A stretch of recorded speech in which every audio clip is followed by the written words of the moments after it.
Yeah, journal. Yo. Come, met you with the Chronicle. And Vifiase. Chronicle, the Abba Oforiata disappears from OSP's radar. Small boy in coat, a Japan radar.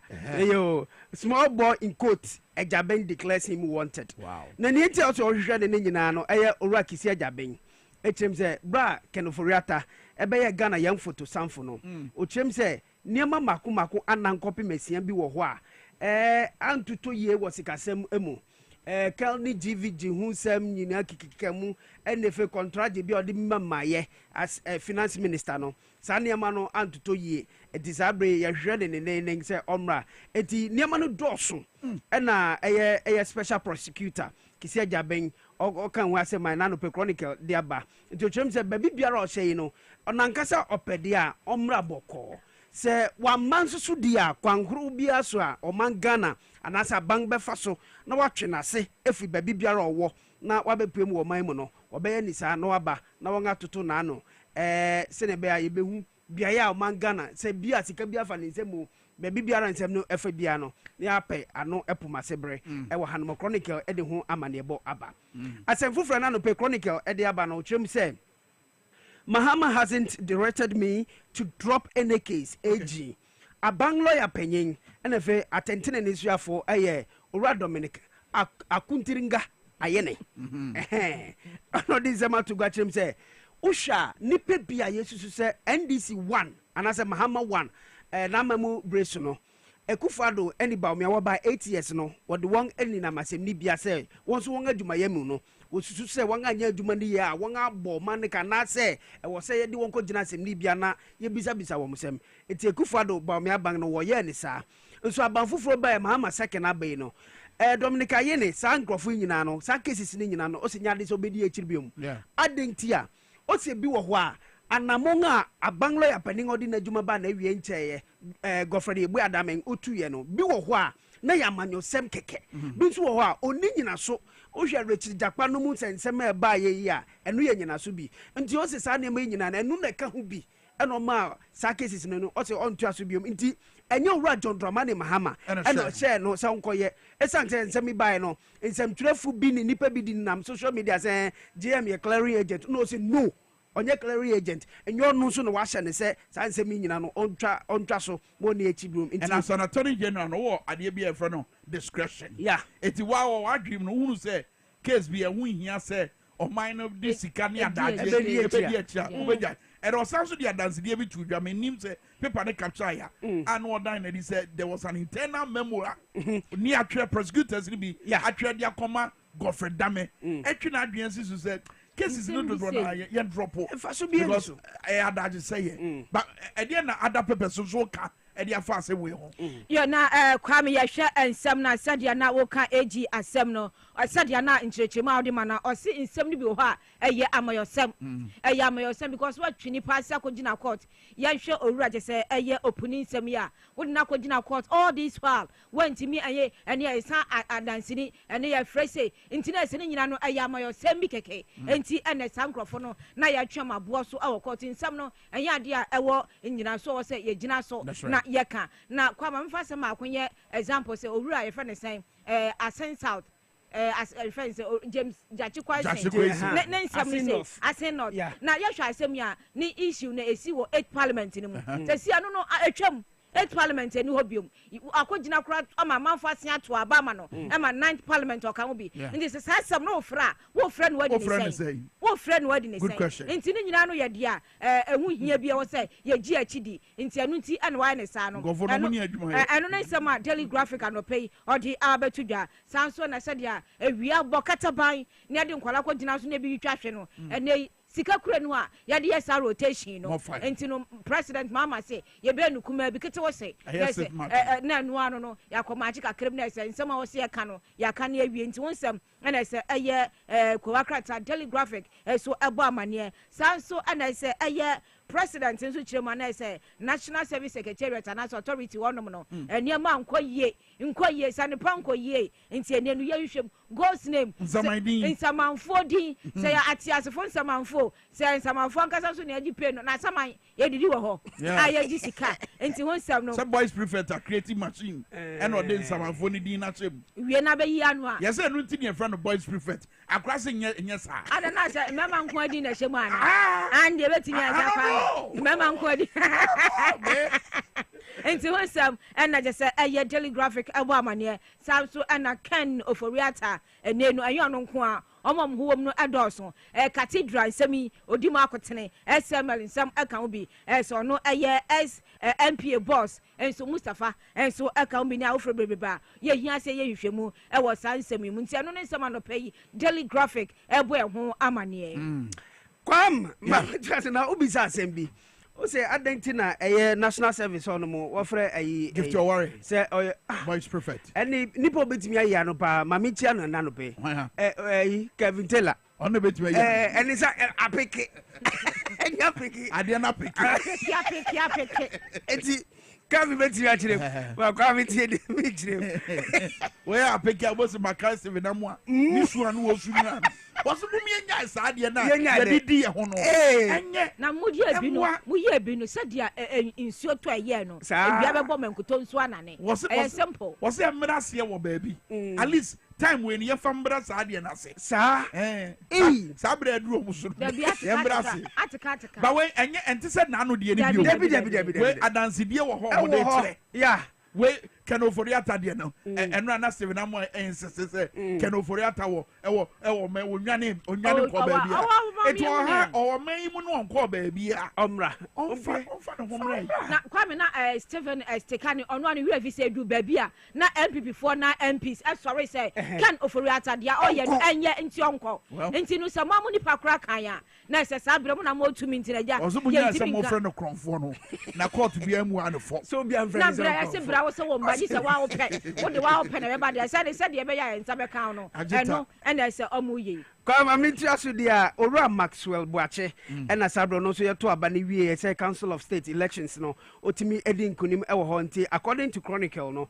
o say oye the youngest ene wako ya elected as a Council of State member na no pay wabo ho amane na Mustafa Abdul Dr. Hamid ena ode nsema tugwa erichim say sa nsema no OSP di betu gwe no ade so no nko ba bia wo ha na efensu so no state institution bia state institution bia enfre no ye say bia ye bisa na asema na say nemu wotu nsa frɛ na obekɔ ba say na wutie kisi ajabe me boa yeah ogaso wa frɛ obi there be edi no kan o say they under investigations good so what better so you be there you be frɛ okay etititia etu kasa ye there enave esantimantem police foforo awaba police dom sa hene awaba no ena no pension krata no ede ho amanebo aba ewa hanu kwa ma me fancy ha ma me fa the overseer entoa ensam no so ene anope na finance minister Abrantia kama owura ato force na said dey na ne tia bobe o se ne enu nyame yadoma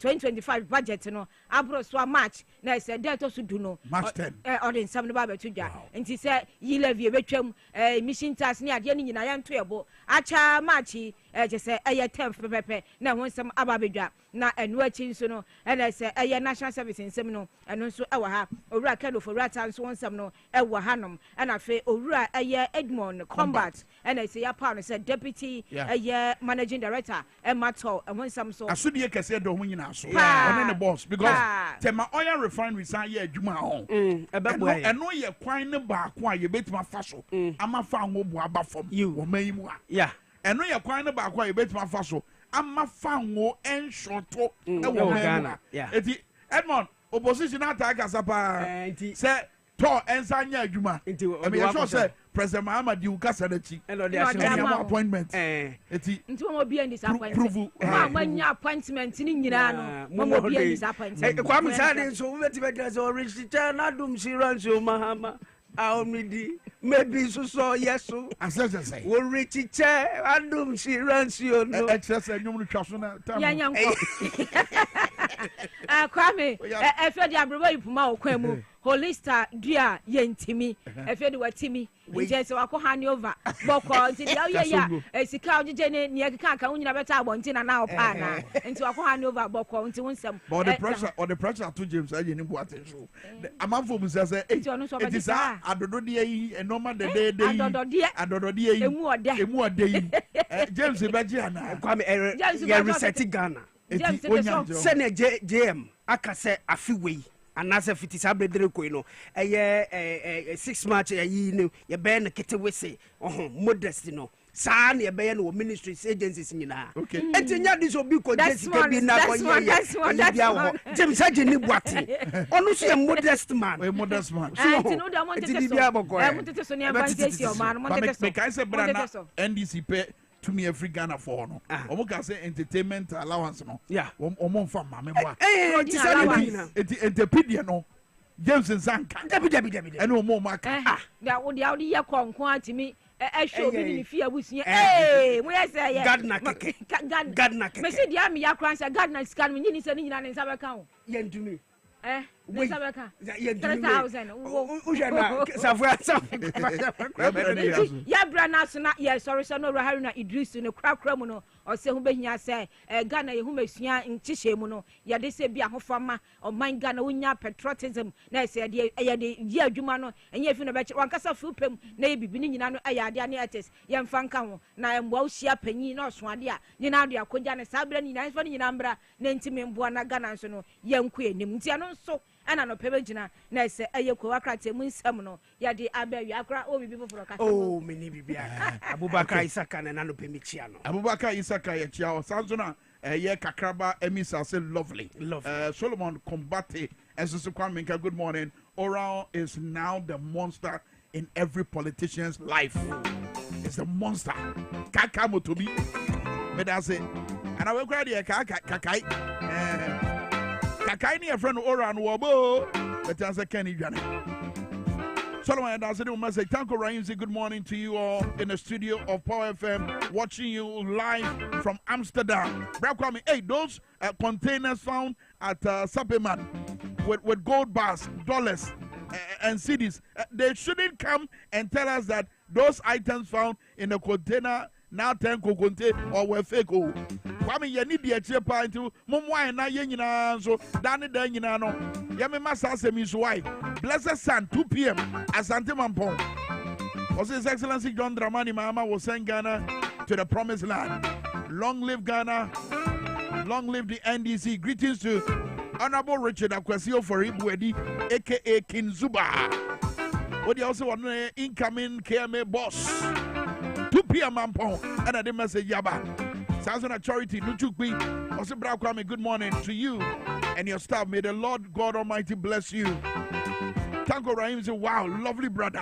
Akra Kofi Dako. And Edward Ashon said, good morning to you, Kwame. What a message about making Kama Mansante. But your baba, ya dear Mrs. Azana Good Yamunsa Maba, and statement in a free man penny, as you are your buyer, and the far a year National Service Secretariat, maybe King can say no in full. Enko Brempo Yanking in full. Naman for who said your normal ACT. And some man for a do musician Fidiamu, Ejino Mudimu, Ajisika. Na ye Hununia cra, Yadis Canamo, and only a seminal. So, statement they say President Mahama orders investigation into National Service Authority ghost name scandal after clearance of arrears. Now, statement they say President John Dramani Mahama has ordered the National Investigations Bureau, NIB, to conduct immediate investigations into the operations of the National Service Authority under the previous government following the discovery of up to 81,885 suspected ghost names on the payroll of the authority. The ghost names were detected following a head count of active National Service personnel at the behest of the Minister for Finance as a prerequisite for the clearance of allowance arrears dating back to August 2024. The Ministry of Finance has, upon the completion of the head count, released an amount of 226,019 224 Ghana cedis, covering allowance payment arrears for 98,145 actual national service personnel. The figure is 81,885 less than the 180,030 names presented by the previous management of the authority for allowance payment in 2024. President Mahama has also tasked the new management of the authority to carry out urgent reforms with a view of establishing adequate controls to prevent a recurrence of the phenomenon of ghost names. So number one was answer me more. And normal obey identify any. Na kane management no omo present edipadodos SAD. Na katreme. Kane management ne ediya omo present 226,000. 226 and 19.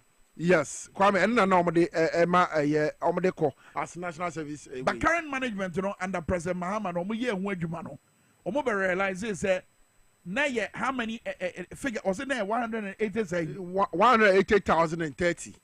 Yes, short of 81,885. It omo de edini bi be count. Yes, and a man numbers in here day. It no nanka omo gina so. Edi abeji sika na ye dia fa video so na se samayo se bonsam bio na sika na kodi wo monsam but omo ye audit no ene yet we realize enipa o monsam fata so monsa beka yes allowances no ye de kwa koma national service for so ye kwa ye nim no President Mahama de enoma bi ato akwan ma sa goes name saga no entimi sibio titru at the National Service Secretariat. So may I sure say no the names won't here. Even the office of the special prosecutor no episode will wura yes asemimo. And then again, what sounds so baby sound say a dear nana ba omi a dear nana no part a brana walker say woman de abear for quantipon council a yin samandin a dear free a ketrian woman a dear nana no party. Was he telling the truth?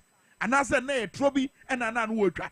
So based on your SCA say abeda di say even at the National Service Secretariat yeah other institutions yes because you can see you come and be sure say the same thing at who National Service Secretariat no you be who be very well even at NSS no yetima discovers a year ghost names so some mechanism na ba omiaka say omodi ato akwan ma omodi insamandi no everyone no say na nyina ye na nya djuma na ni ho ehwede asie and na say wo hwe 81,885 he said he pay so wo hwe na for the past 8 years ampa our National Service Authority omu payroll so omu giskadia na che say every month mpanifo na akabom egi say sika we every Ghana for no mu make 56.7 million Ghana cedis every month. Yes, 56.7 million Ghana cedis. Kwame, young time is by 8. Young time is by 8 years. Every month, 12 months, 56.7 million Ghana cedis. No, you better by 12, which is a year. And some year their time see 8 years. Kwame sika one ma teme free your mind cover simuno. And His Excellency said the Debbie Ayakano, Sanya May na Ghana for sharing says Yao. Says Sikaya Yabos, you know, Kwame, a back of baby and Sawashi. Yeah. Kwame, it's all share and penny for then be obedient to give to a worry. Kwame, non say party, no, a boys prefect. Boys prefect. Can it also near anymore? What the Brana war position anymore? Now one time to parties, one time your party. But Nancy parties, parties, you know. I think you wouldn't yet here. Now two party I can see. Now the din some for and some a year be second of food beside say no day or the din some for wow. Say a ghost names come and you see a dear set National Service Authority payroll so I allowance no magic no more paki nipa over 81,000 omuni ho woman in National Service yanka actual figure no 81,885 and some for you do much say allowances S-War. Omuji allowance. National Service allowance. National Service allowance no. Yes, I'm going to tell you. What's he say? 700 no yes 700 it sam kunta na obu ye no sa bu and make us say 81,885 good Kwame abusumi biara no sika omunya edi free abanyi ho 56.7 million Ghana cedis fantastic bosumi biara yes eti ye dey 57.6 million Ghana cedis 56.7 million ye times it by 12 because 12 months in a year every year sa figure ye benya no near the times 8 years Kwame hwe sika a free abanyi mo ato agu ankrofo agye and thanks to that process and as a mechanism ya present mahama mo adopt yes at least yetima je o man no yetima save o man no yes every sika bi anke ba betu agu kwa o what you say Kwame we sika anke betu agu sika na nkrofo agidi na hwe emofra bridge na omofra so ediko school Kwame hwe bosumi bi ya sika na omugidi na hwe bridge mofra enam so na omudiko school ana say his excellency John Dramani Mahama Darumenti wobomodi a wo kwakoye sa bridge Kwame eti ye hwe nim se niema bi se no Kwame ebeko so asisi na bibi biara timi aye kama na aboa se his excellency waba betenasi se de why so beji wo man ni sika nyina no de ama man Kwame onye na etimi mo man Ghana because sika akọ for the past 8 years no Kwame enya de betimi aboa all right eti HBI dia gudie mu nsamba bramo e wo Dwabo Ase power 97.9 afenso TVXYZ afenso nsama hodo no ye be domo suko titiri de kisi ajabe ndi betu dwanra wabra wo ye nsentwefo nhyiamu na atwa hoden fufura abehye mu wabra wo dan nsem na dia utum say yes ensakrai na ye to ho aba no esunsunsu aso no ahyase ano no kano fori atani abenti aye hwehwe no no ye bokisi ajabe enne na na video na obeti ase and official Attorney General Minister for Justice wacheche nientia cases ahodo na abanda da ne die achi no waje achi die wakani pain wasinya John Mahama na che no se wonya achi die sa discretion na wokura as Attorney General no ene oyisu ye waso de kwa adwindwin mu a I mean ukasa wo di cases na chi a eya daje se ye o man ni sika so ne yese no ene bra ye wo mu nya brepa no abetu o man ni sika agu wa kwani abadie wa bra no ma hodo ho a ubetime die akiri a ebetu aboade mfaso pa mfaso die e de abra man no yebetie Attorney General Minister for Justice wa bra na wode sa ensam ni tudwa won sa dwefo nhia mu ekoso eno anadwo no anasa no anwumre no pasabra ye kase His Excellency John Dramani Mahama woni Ghana owai oko Germany Kwame ena hefa owi obeko Addis Ababa fantastic Germany de no security okay ho nsem no de nam se oman Ghana ne Africa se obehwa His Excellency Kwame obeye mampani no one say this time around no can ho ko African countries ne ho pa I think the first time class or they call Europe and now we obey mampani wakokoko African countries ni bebre na nyina Kwame Africa ye insecurity ya ho bambo eno kan ho bi because His Excellency ono anosan ye chairman edema ye Tana high level forum eno so ye security won nsem a eno etimi boa na fe ene ye hwe TV no so no yes ebra na wakofro ni okofro ye mampani wie mo hye no eno ni ena na wone the chief of staff edi nkobo ena fe so ye asoafo ahodo enso edi nkobo na woto nkra ansa na wofro eduple no edi akoitia no eduple no enra na koye etufa Germany then later Addis Ababa ye ba nkomo ni nyina amu wabra edi nkomo ahodo ebramo sabre braso se edi agudie mu nsamba bramo power 97.9 and afenso TVXYZ jaso abodo si apa usima aduonum nwatwe emo nonso pounds medu na ebo tailor wie ebo ma cha kwa ba Kwame bidase bibi aboko ami adom bibi akoyi fe too far yenko power sports all right I don't pay yatina say power morning sports and I had to me at the bravo na ebe chance ya no ensema e ho no dos ye pa because endra UEFA Champions League matches bebre na e so bet preneurs bebre na dibi e di ye adwuma na so no ankoyi ama mba bi muso de e koyi AC Milan ankoyi anfa mo hunsem you know betumi dey abroad players any coaches are reacting after the games no so the hunsem nya betumi dey abroad so na e beba fie unim se na Napoli hunsem no ne koso nyina update and also e betumi dey abroad so and a lawyer bako enso akasa you know I can ever a blaster so ne betumi dey abroad producers and Roger Emmanuel the sportsman and akojo for so fan the mean so but ensem no ebremedino eye ebo Taylor, Ancient Semna say na Yanko lawyer Kweku Eyano, or a former Ghana Football Association Executive Council member, then Sam Atuja FA Black Stars, who own him say, Yajinakono match in charge, and Madagascar, and a airball, World Cup qualifier, and no World Cup Probating Yakoso, Mexico, United States of America, and a Canada. Yajin him say, you bet me a qualify na Yako a World Cup, and no, na lawyer Kweku Eya, and Sam. Atu just says Sia Ghana say to me na qualify eco World Cup e bet me abaso na o say o share how Ghana and I say your point a group no more qualification ye bet me qualify ye ntie some lawyer or the two I believe that the World Cup is not a close thing for us. World Cup we can still qualify if we are to win all our remaining matches. And the effort being put in place to ensure that we win our matches should be done, because it is something we cannot accept any blames if we fail to qualify, and then we are also going to fail to qualify for the World Cup. And I strongly believe that any of my some to try on being making sure say you are qualified now, as of more to that I believe a step on my panel is the changing of the technical team and then all that. But if you look at the technical team. It's a lawyer Kweku Eyan Kana Etia no yen no to so e kai so se sisia no wo hwe na Napoli eye niwe ba ya e koso e wo insuatrema na nipa na ode sekan e wo no o se nipa no ankasa nim ne ho na ni kwan se police for e we si omsika sanso e na ban no e we si omsika no mo dey investigations na de ntino se unim se wo e na ode sekan no e wo na Napoli a wankasa for yedin na for ho e koma police for.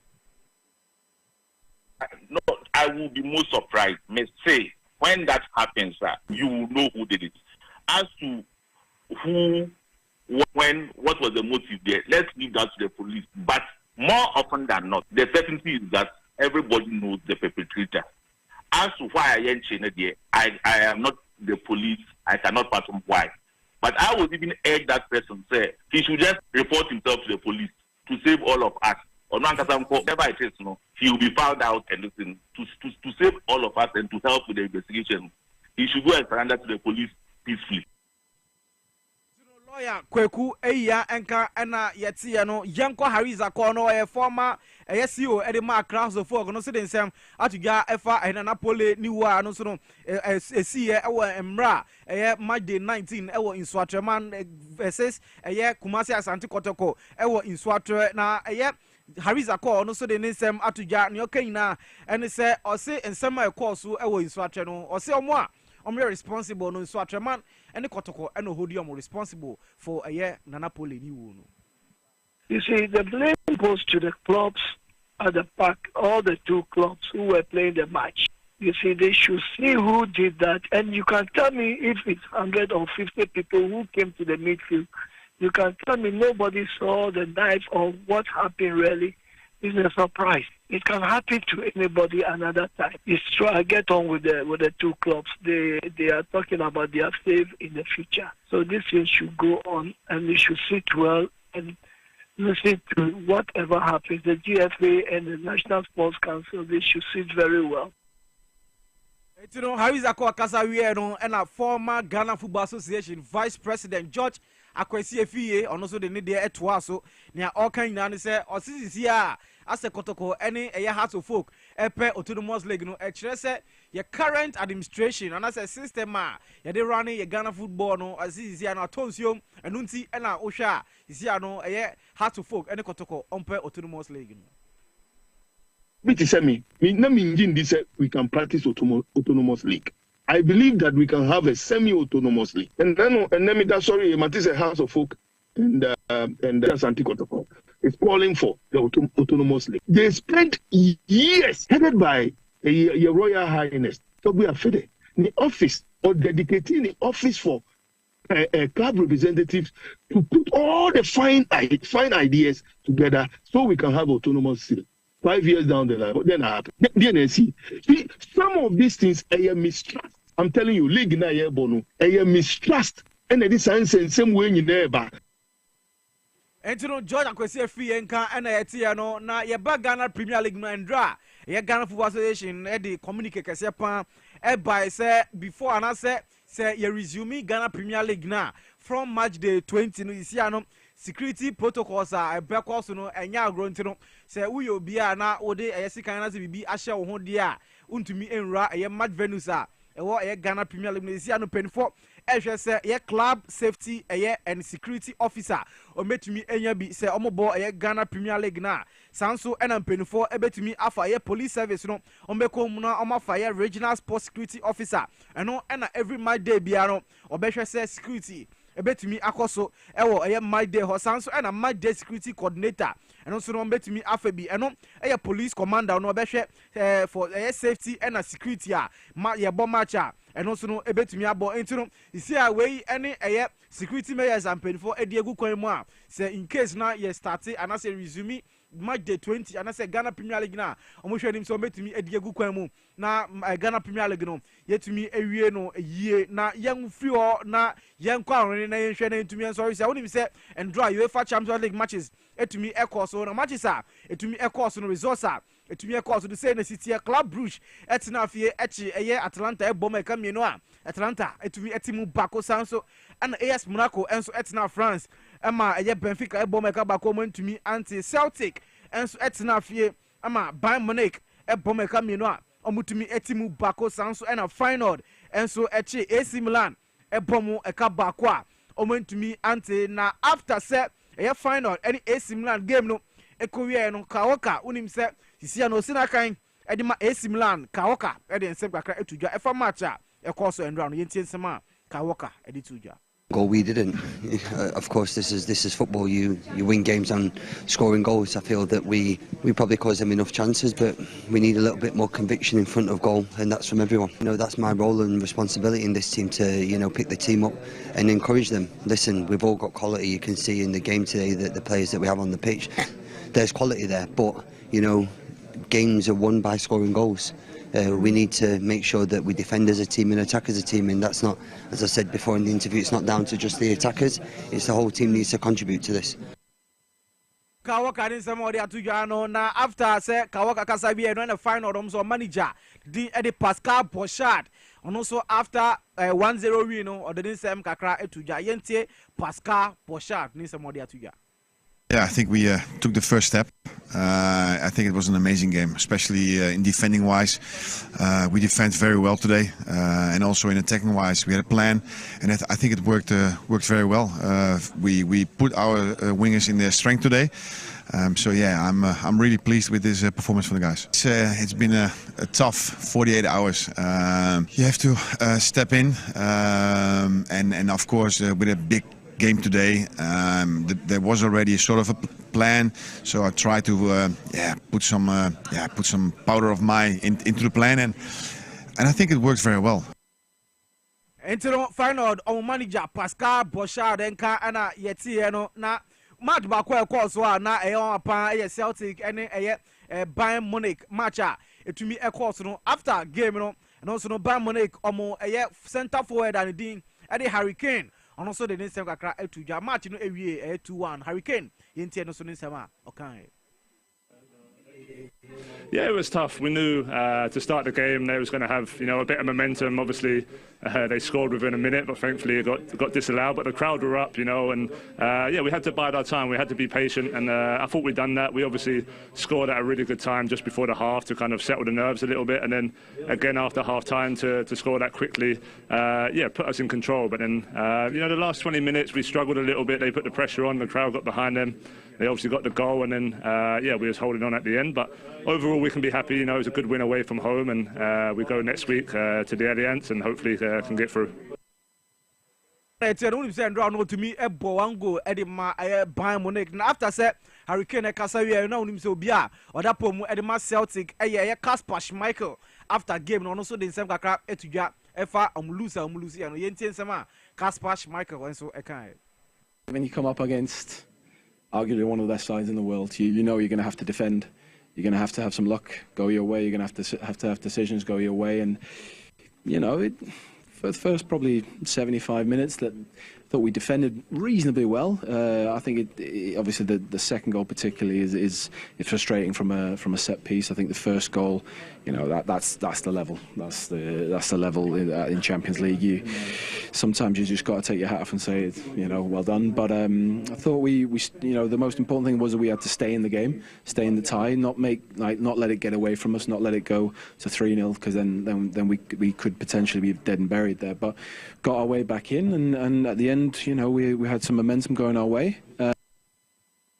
So nsema abrante din the Kaspash bike all the two jar and there Europa League for the budget Anderlecht bebo Sanso and a Frank Varus and the Victoria Prison and so betumi abo Midtjylland and the Royal Sociedad e betumi abo Sanso and a Royal Union Saint-Gallen omunso omuni Ajax bebo AZ Alkmaar and the Galatasaray bebo Sanso and FC Porto and the AS Roma PAOK and the Bucharest Sanso and a Twente and the Bordeaux Glimt and so betumi abo na last story I made sorry so no when him said 2034 World Cup na baso was Saudi Arabia na nipa oda no ya ambassador edema Saudi Arabia no endra ode nsema to just say we obi a open sanom pan dia 2024 World Cup no say ujai is ensanom because say obenom sa anya World Cup na se udru Saudi Arabia o say ensa ban haram edema Saudi Arabia for na wo a wo ba Saudi Arabia entino 2024 World Cup baso 2034 World Cup baso no ensa haram ensa bia any Saudi Arabia way any some ambassador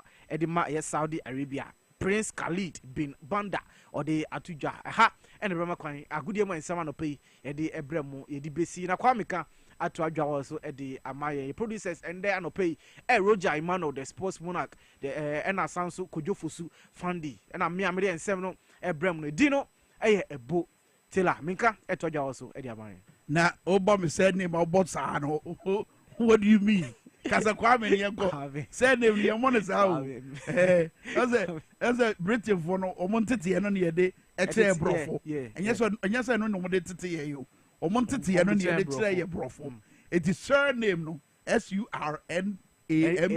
SURNAME surname you can suru surname ni money sao ai this is Mr. Soa enye Soa what did you become? It's about Kwame in your baby. Kwame here. A boat tailor. But I say, it's a Ghana no. I done a classroom. I did Chibia, you be a Yesia.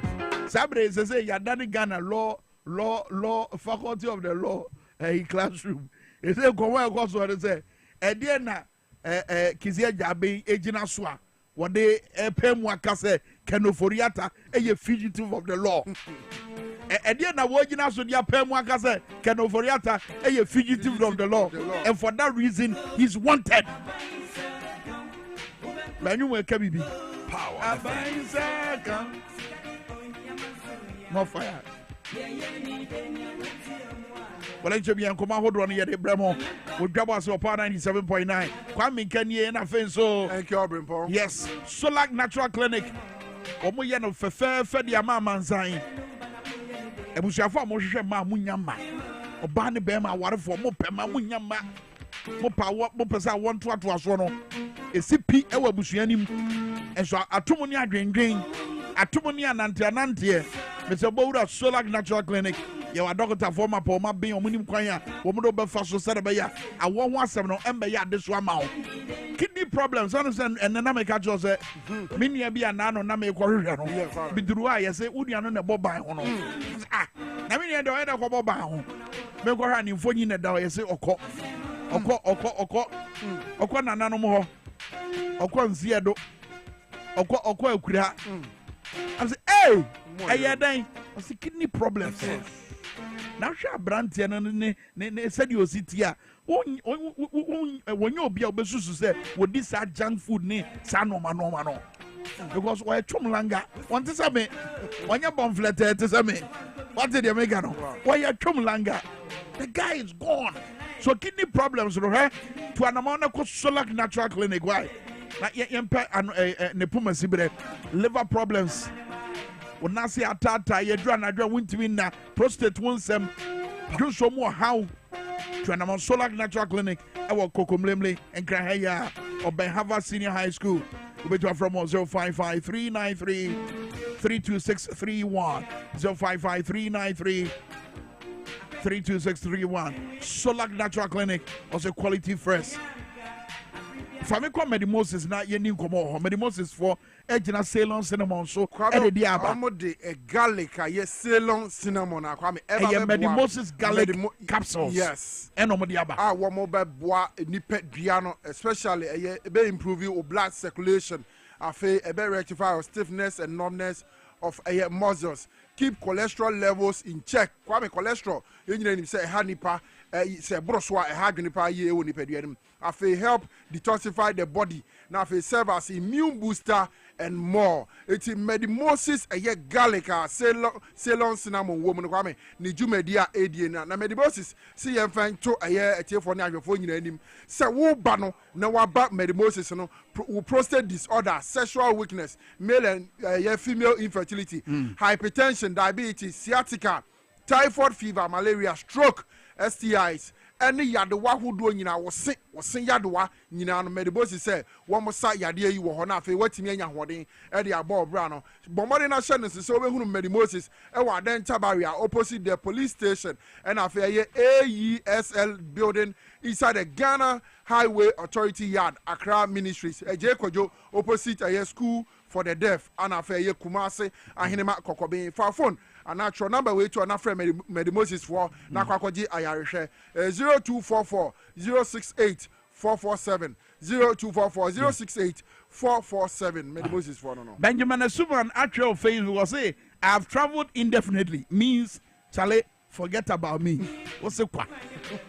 That is the current status of Ken Oforiatta of my Ghana, your former finance minister. Then what's the mark is here of special prosecutor at the Batu Ganran or your Babe Bubumu at the Achamonia Pese Kakra, our Huafei, Attorney General Minister for Justice, or the Sembi Abetuya, and in our border on cases of Hoduana, Abandadani Diachia, Wabeche Nientia, Waje Chedi, may I sure say, Nicheche Muno, Ebema Semwe Aquada, Yadan Wabezi and Kobebia, Yaba.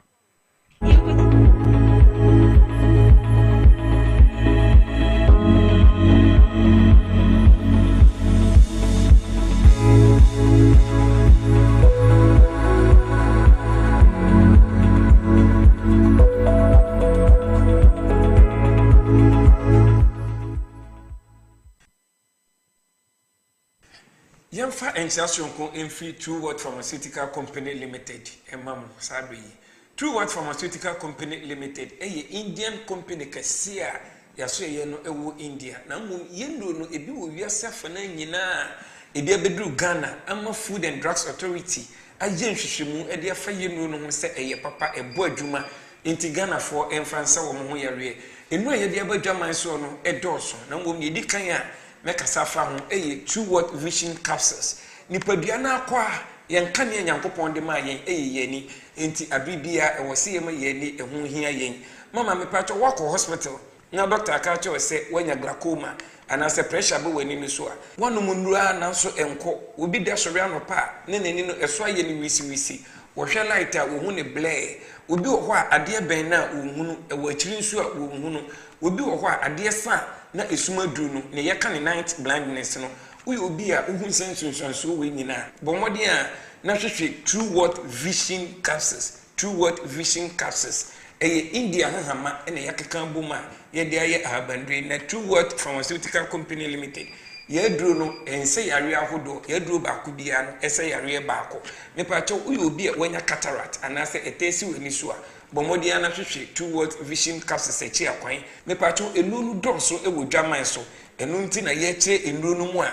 ye de chire TV no so se ne be ya ubehunu se ne aduro ni su ni ne ban esitie enti ko ba bia ye to aduro no na nipa na ka che osewu ye ni True Word Vision Capsules wo honom na mum ye was similar product a ebeboa wa me pa cho insist se upe True Word Vision Capsules True Word Vision Capsules anase ye nuo no mu bia ubetimi do phone no e de atwa na okọ na se yesi ebi ni ho a me pa cho bomodin na fa ye number e wo screen no so anase obe frɛ yen e wo 0558 724 302 0558 724 302 and 059 558 2628 059 558 2628 na odi True Word Vision capsules na waji stem cell True Word stem cell e di aka ho ama me ni titiu ene mu a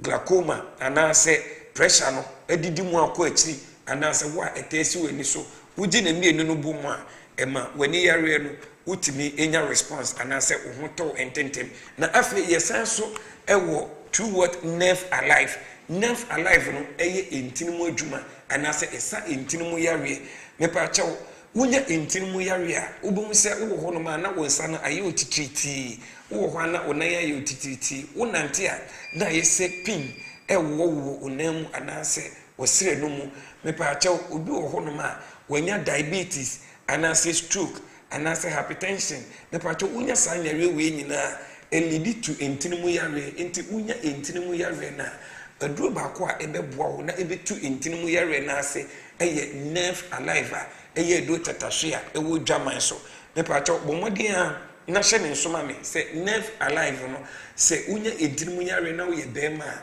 etumi ma wunya enamu mmeye nti wo ye bema na wo ye mmre ewo kete so entinimu aye mmra me pa chawo wadu eye Nerve Alive bomodin a na ma wonsa nka bi na wonsa eka Nerve Alive eye entinimu adwuma no na yesanso ewo joint fortis wo ho a eye adwuma ewo yenum pem ene yaposo me pacho enye painkiller tieni ye joint fortis no enye painkiller na momi akofa pains ya no ede aba onipadua no mu no ekoko sisi onipadua no na yisa ohawo ni nyina ede afiri ho no me pacho arthritis obi ukotodua ho no na ukotodua no emu ye oya emu tutu oje ho a enje obi a usisi yare a emu eden etweba oto ase ebesi una ase me pacho onso unya joint fortis na ebebo na yisa ohaw ni nyina ede afi ho no na yadru a mekasa fa ho biem eye male fortis ne eye emema do tatahwe bema wuntimi mu adwuma ewo kete so wadru eye male fortis bema de ewo so timi gina ona so brane me pacho bema ukosini ma 30 seconds na wajamu wuntimi nyina so nche obema na afo aye ketekete wonya male fortis na ebema blood moje wose pompi ko bema no no ebe pompi akum ama ahoden atumi abom na watimi agina onan so eduro no aya na picture no eda o screen no so fa phone no twa uko baabi a yeton eduro no na orefi eduro ni dia fa che nipa na oton eduro no se wakacho se ebi ni ho no ma bomode a na fa ye contact number eda screen no so it was 0558 724 302 0558 724 302 and 059 558 2628 059 558 2628 True Word Pharmaceutical Company Limited. Your health are concerned. Wa fi hwe sama ye odina we mema ne hu se ye ka no wasam wo ka sa papa kesi ya no ba ha na ne nase atata ya okasa no de ne sa katana no ame but we de ne se sa papa no mate de mo kan nyina Spanish garlic mixture ene ne capsules adawroma ena mama pomodire sa no wow why you nice and kasa Spanish garlic mixture ene ne capsules eni ama why you kama pa eboa momboje dia afusane wo nipadua no mu na aboa sisasabro awotutuo hypertension eti cholesterol so obi otadwo so ntentem pa gas gina yam ema kura amane amuhunu mafichi kromu nyina atuatwa obu akura wadware wie no afa na ne ho ye ne hene enti asono Spanish ginkgo capsules ana Spanish ginkgo eno de yenwanu nura watwe free ginkgo biloba eni soya oil mu emma wadwemu so da ho matin so yesi eye anti aging and ma good retentive memory na yeton ne hene Antec Herbal Center for ene enya na pharmacies chemical herbal shops eno an se mo frɛ 0266 11 41 11 apemfu abato mo manufo no kwada wo ne mfedu mienu enka ho FDA aji edwedie nkrato yi atum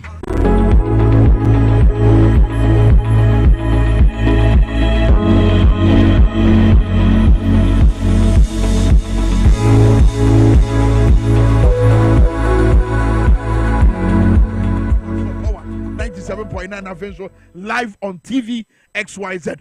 Well, a year social media no so a power 979 and a TV XYZ Ghana Facebook, YouTube no so a XYZ broadcast. Mr. Wada, wabena wushe ATA ya no, wadwen jenu susu ya tizedi mosha azesa mo ya no, montu aso sa fa bata dwumadi na chi.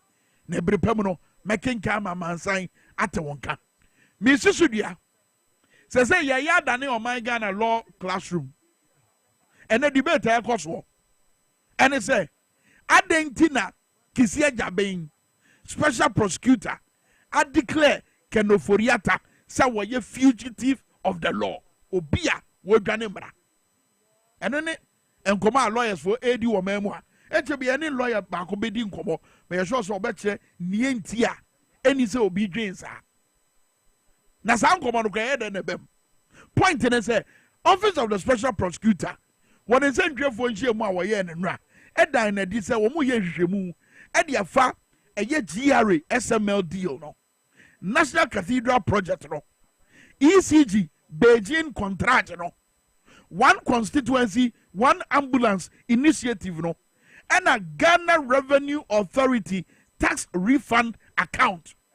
Way I and Sama Hoodwa, Womuye Jemu dia fa ho. Because someone who dream die ketazade prayer sikaria bi ene krono bi ewo san komo ya mabobo sway na ewo behia ye mamengas ewo behia say ye beto ye nsa frɛ the former finance minister Kenoforiata na ye hwehwɛ no sabre ya ye hu no according to Kisia Jaben we abre no no nsentwefo kasa wo so ma hwehwɛ na omo hu no by intel o ma peke ene say woni mamu ha. Now, when you are a leader. A few minutes ago, I signed a directive declaring a high-profile person a fugitive from justice. This person is wanted by the OSP to answer charges in respect of several cases, including the following. 1. Contractual arrangements between Strategic Mobilization Ghana Limited and the Ghana Revenue Authority for the stated objective of the enhancement of revenue assurance in the downstream petroleum sector, upstream petroleum production, and minerals and metals resources value chain. 2. Termination of a distribution, loss reduction, and associated network improvement project contract between the Electricity Company of Ghana Limited and Beijing Zhaochen Technology BXC. 3. Procurement of contractors and materials and activities and payments in respect of the National Cathedral project. 4.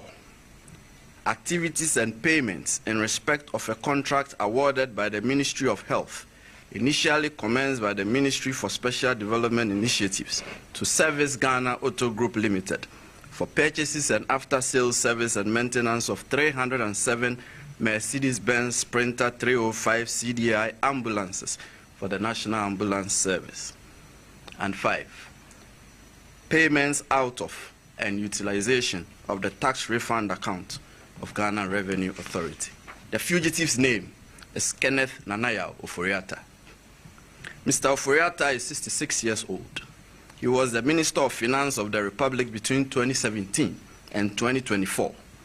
Mr. Oforiata left the jurisdiction on or around 2 January 2025.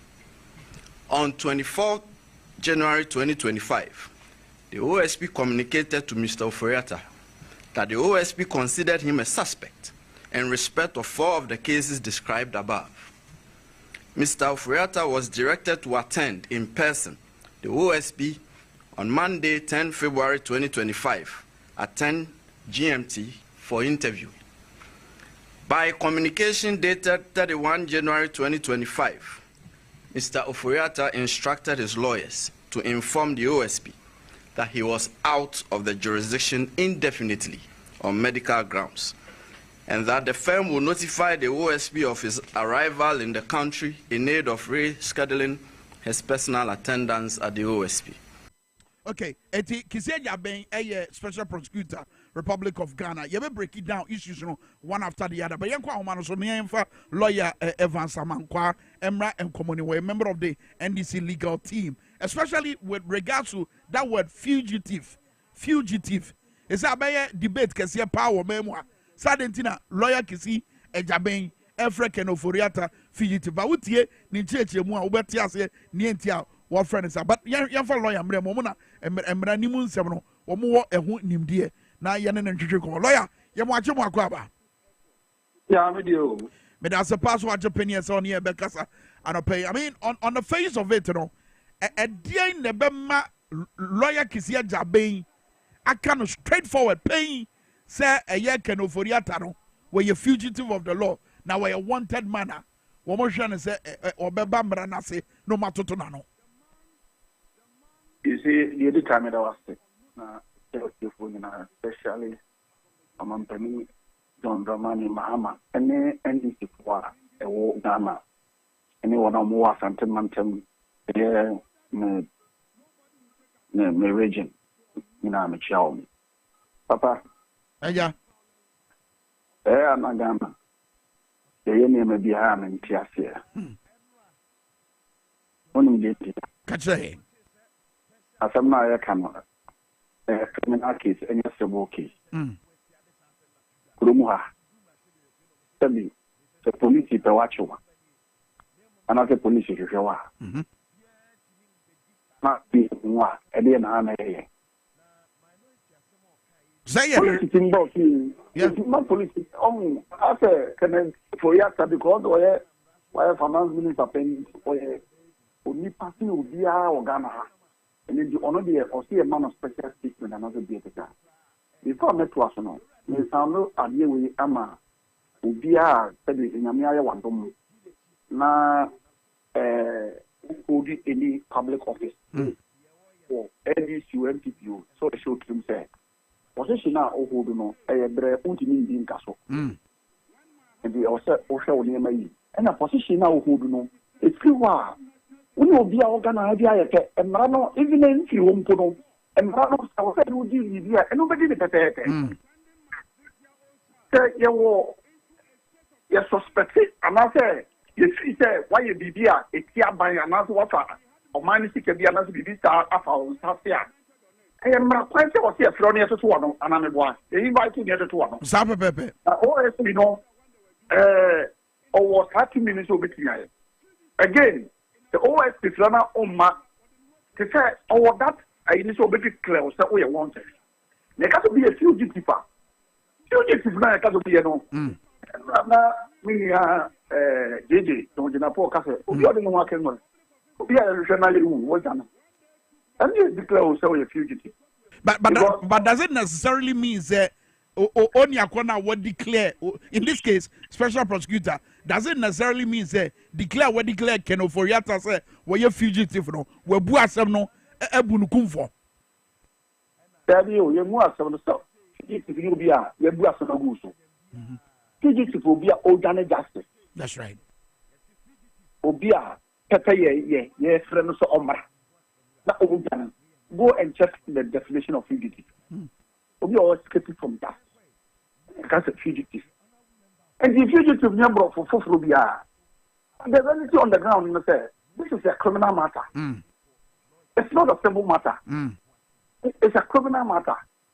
You have to prove your innocence beyond reasonable doubt. The accused of the person, the accused person beyond reasonable doubt. That's right. Now, the accused now also proven beyond reasonable doubt. And you know, and Ramos Oko, a quote to say, Germany, you show there, and Ramos say you are guilty until you prove your innocence. But Ghana, you are presumed innocent as a current team. Presumption of innocence and the war beyond a campaign. Unless you prove the guilty of the accused person. Now, if the police will find or chill, and I said, oh, it's no home cry, they invite you. Now, Obania to one. So, I said, the Kujina court and the Akujina court, everyone. And the one you are invited by a law enforcement agent, not to be a woman, no lawyer, the Casa. Criminal cases, it's not about enemy lawyer and Gasao. It's not a civil matter. Criminal cases, enemy lawyer and Gasao. There isn't American policy also. You invite police by two separate. What's the name of the lawyer? Is it your lawyer that the police want? It's not your lawyer. It's not so on Nana was about. Exactly, every woman now so about. But question now, and then the person will be a shy and another one. It was on Tiapo. Yeah, my brother Fabra. But if you start the OSP, from the OSP, the key and say, what you have left the country indefinitely. You have left the country indefinitely. Now, one by so we go to court, we can country indefinitely. How do we go to court? Our highest office deal with money for so many years. And never will be also why a contract with me. And accountability because if we say superhuman, that's no be. It is totally unacceptable. That over that buying a new higher demand.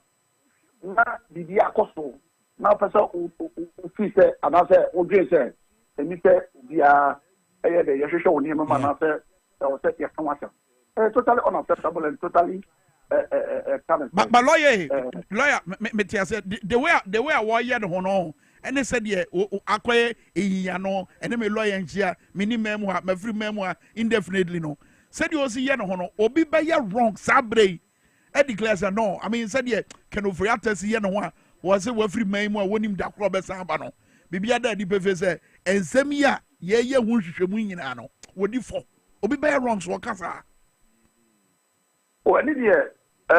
also, I believe in Audi Arthur Party. You have to give everybody a fair hearing. That's right. It is an image in Anka Odifo.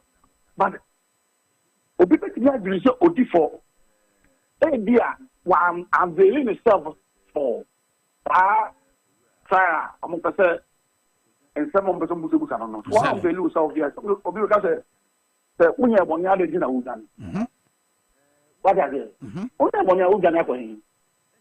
Let me tell you, NBC, a free power. Not many of Bolivia and NBC power. Who's a friend? There you. What you have a friend, you and I'm one. There be, you have to once. Many of you are near some way of Bolivia, you're not friend. It is a Yashron officer who triple fire and one it one many no so say there na was office of the special prosecutor no why me say o kan baby say e kwan bia o mo be fa so bia na baby owo bia no mo de na ba no be eno ye kwan be no no o say Interpol you say Ghana a global village e kura ba ko ni na tia and you better on the Interpol so OSC no no officer or the no e ko dina quarter e ni ko dina quarter na why ya can say court issue bench warrant for his arrest so the processes at the police officer they will trigger now maybe I'm not Interpol. Interpol in maybe obvious or UK Interpol would look for I mean actually very good Mama Ghana Abra you know more criminal case or more yeah and yet they say oh it's not between the number but if you say they could do something so no na you didn't Interpol about it. Finally, officer on year of Phobia. Let's say, okay, TV XYZ, they're quite cheaper. Sure. Yeah, I'm gonna not too innocent. So, your money in a best of money in a Sabe, baby. I'm not too innocent. No. But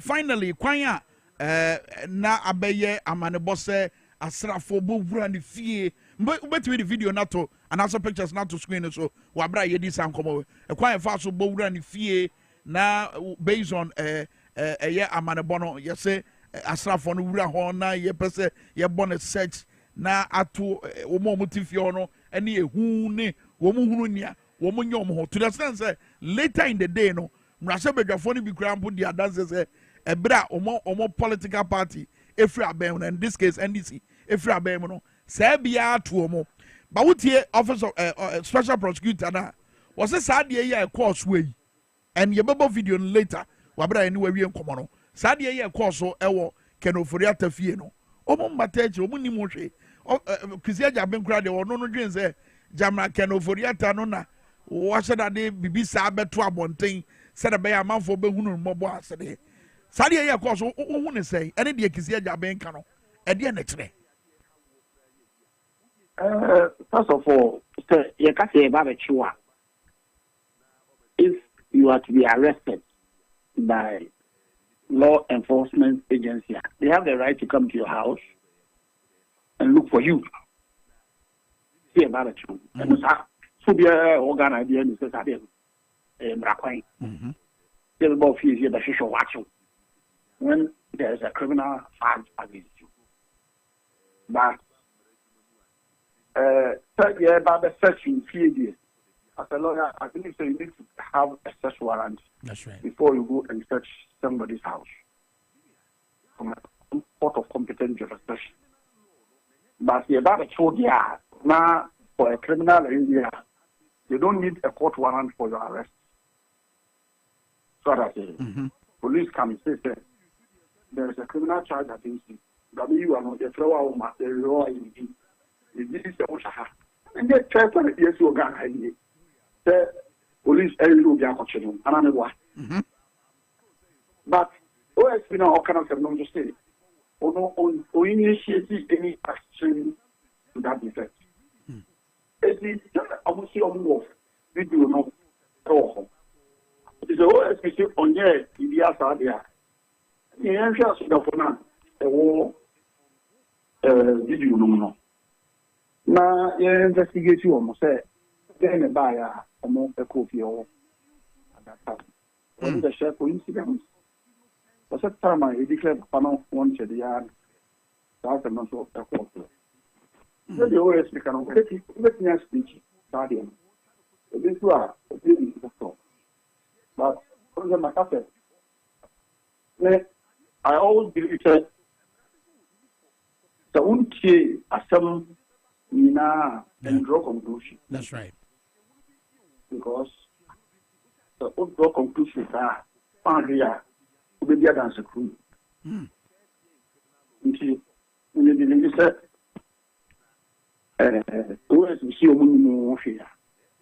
they can commence investigations about those who visited the house or went to that house at that time. Very well. And find out the motive or mission to pay. But let's say the MPP Presso. Lima air crossing you west than that. Mimika said the name who do a buying position that. Will be only maybe a cast after natural. You go to office via buying office there. But if you pardon more land cruiser, so that as a lawyer, the caliber, and then stands in the society. Maybe they see me fear a one kind. I mean, a lawyer. Yeah. They see me fear of Krum, and I'm saying, I should make Kumastam in a lawyer. But MDC, a free power. But Melan Kusa, I'm a year campaign because I was a parliamentary candidate in the 2016 election. It is with her, now the air campaign, I am Reka, and I'm so in Nevangusuna, among Copper Company. Oh, Kumasi. Yeah. Peter, maybe the car goes in one of them can say national security. Almost a idea. May I show us a work as some way day, Eddie Adine be based on Niana Tesi Wabra, political party be a free abemo, or point in a say. As someone presently calculating, I said, yeah. Yes, starting money because one man say you condemn me. Any say twice a day or so. As I go out for a routine. I bet the official no bit to say, oh, yes, I am. It is not saying you know NDC for you want them on that. Just I am on my stress. Young table. Yes, we be far a buy car. And this year, manufacturer call. This year, money we are. After the number here, passes number, Tabia or passes. A unique key So who chances number now officer abandia, but don't preempt say very sure to say we take care in can abandia. Yeah. So they are and go you please abedi to show car crowd to go be a show say over the can because this very well. Service the room and bra put me any side. Very well. Mr. Dase, lawyer Evan Samankwa, member of the NDC legal team, and out in Kano. Yan Kaka, special prosecutor, the Anan Wakafa, if when ye are the chose to say, Safa to screen to be where if when you almost say, a seraph for name Bambofua, Womura Canoforiata, if ye, and they said the CCTV camera no a capture, said a normal farmer SCTA, and ye who are now Bobimu. And also by man born and from him. But office of the special prosecutor reacted to same way. Emma lawyer Kisia Jamen, Ekasa Wano, Nasia no, almost more be as on Quania, Yehuni Ewo, and for you. Now, one wanting to see him, maybe can offer up to something. What do you know? Is unconvinced that the purported medical letter transmitted by Mr. Oforiatta through his lawyers to the OSP represents a medical report to the effect that Mr. Oforiatta is incapacitated or is so sickly and invalid to the extent that he is physically unable to return to the jurisdiction without imperiling his life. No serious law enforcement agency, and certainly not the OSP, will be convinced that the purported medical letter stops it from demanding the physical appearance of Mr. Oforiatta before it in the described circumstances. We are of the firm conviction here that this is only a ruse employed by Mr. Oforiatta in aid of his intention to avoid returning to the jurisdiction and to personally answer questions in respect of the investigations. We are convinced that the real intention of Mr. Oforiatta is what was communicated to the OSP in the very first letter transmitted by his lawyers on 31 January 2025. That is, he has left the jurisdiction indefinitely. That was what was communicated to us at the first instance. And that is his intention. He has no intention of willingly returning to the jurisdiction. That much is clear to us. Consequently, ladies and gentlemen of the media, the OSP declares Kenneth Nanaya Oforiatta a wanted person. He is a fugitive from justice.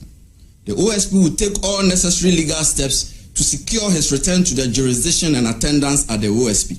And this is to Mr. Oforiatta. You have two choices. You can either return to the jurisdiction voluntarily or the OSP will enforce your return.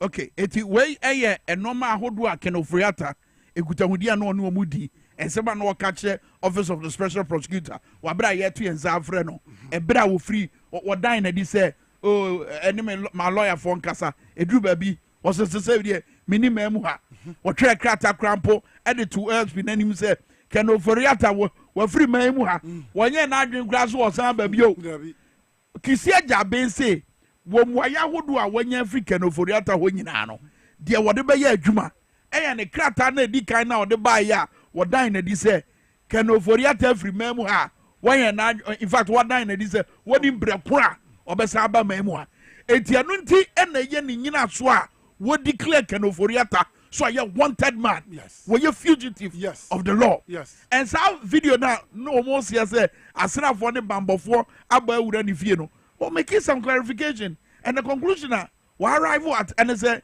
jama Ken Oforiatta na stage ana. The be person sympathy. What the be sympathy ana. Kwame. And also ye dey. Yes. On say one mranim ni Evans Mankwa kasa no o say said the Ken Oforiatta eye ne niema na say on pese obekọ ne yabisa ne nsem no obi gina baabi a obetimi aka say ne ekoso yi o ya trot na say waye waye boni bi eni ti na otwetwe ne ho na akwa je atitati ne nya hwan ne hwan ne eno ne asema ye need to do. But you see, apart from Ken Oforiatta, there's also Mustafa Hamid, Kane MPA boss. Now OSP edit to Jadra say Mustafa Hamid so were under investigation. One other officials over an alleged embezzlement of 1.3 billion Ghana cedis. Embezzlement ni chi yede. Embezzlement. Ekrono. 1.3 billion. Yewia. enti ye gusu ayeye ne ho ehwemu ye tie said ye kisi ajaben e de sa asem ne tuudwa.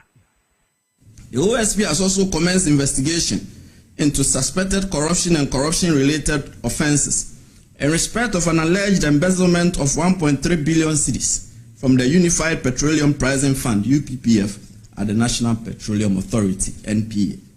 The investigation primarily targets the following persons: the coordinator of the UPPF, Mr. Jacob Amwa, NPA staff Frida Tando, NPA staff Wendy Ashon Newman, and the former chief executive of NPA, Mustafa Abdul Hamid. Kiseja Benono, but anyway, special prosecutor, Republic of Ghana. Eti Mustafa Hamid and so also Yajano. But Nanu see ya nam your baby, better as Mustafa Hamid at your Facebook. Oh, Kiseja me Maton go. Matisa mo Yajemu area family. Photo screen so near our tray or social media. Media minio may be a mobile frame piano. Me wa o frame ne o frame tra. Meba na mabeboa eye ehwemuna mo ye nti your training here. Also my attention bring say he was not even listening. No. My attention just na bia na boafo bi and a train adwin si so and as na damfo bi ana na yiri bi ana ni nua bi na friends say Mustafa Hamid Matis ye bo ni o.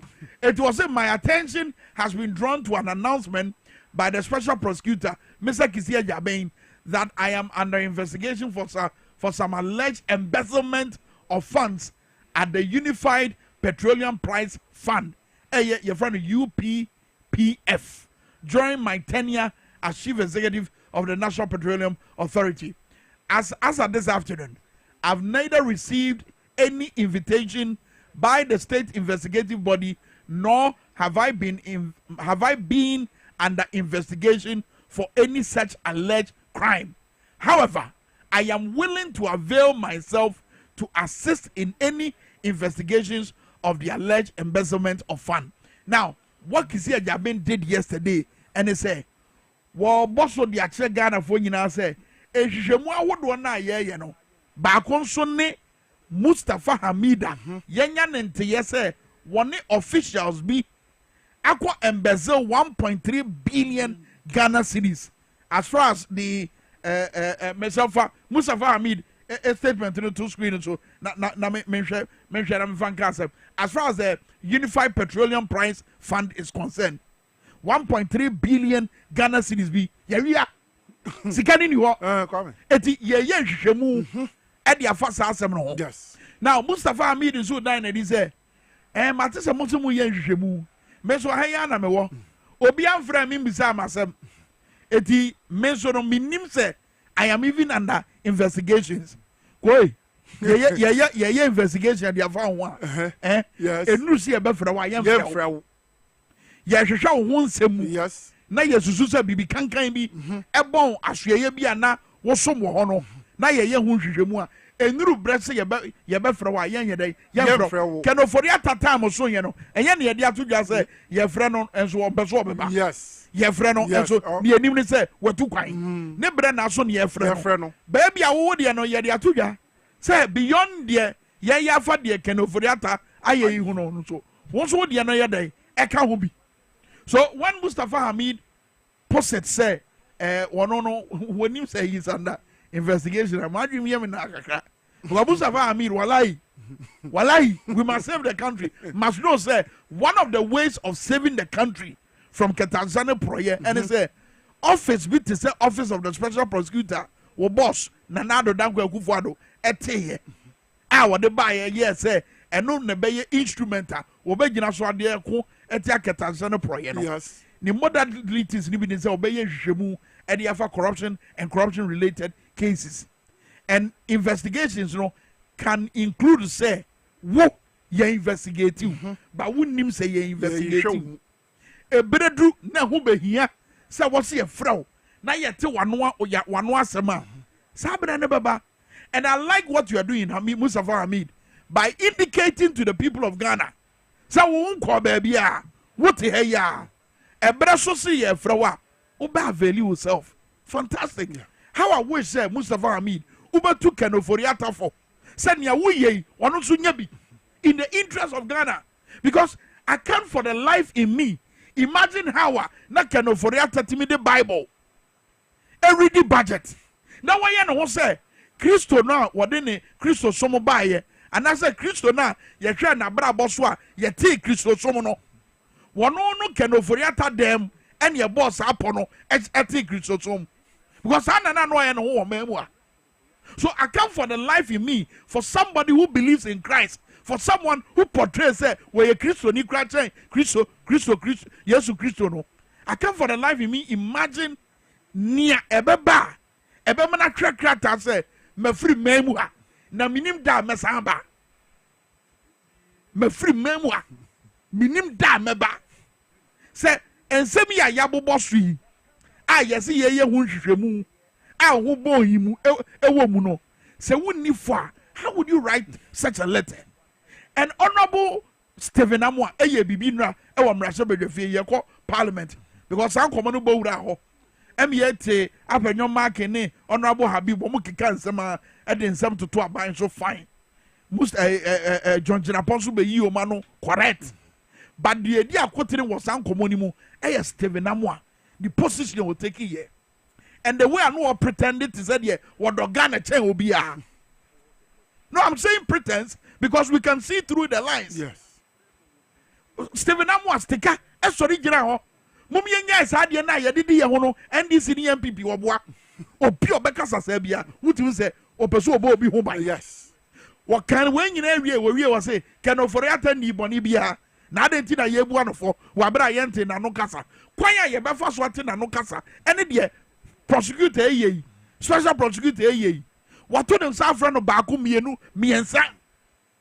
First one, ne date bay. No first one. Second one was a lawyer for mom name. Yes. Third one, yes, when him memoir. No him down besamba. Stephen Amwa, did you hear this narrative? So, on what basis? And anana would you jam rasha bedefie? Now would dine and this Kenoforiata ni who sons abrobe. Where a kron etobia.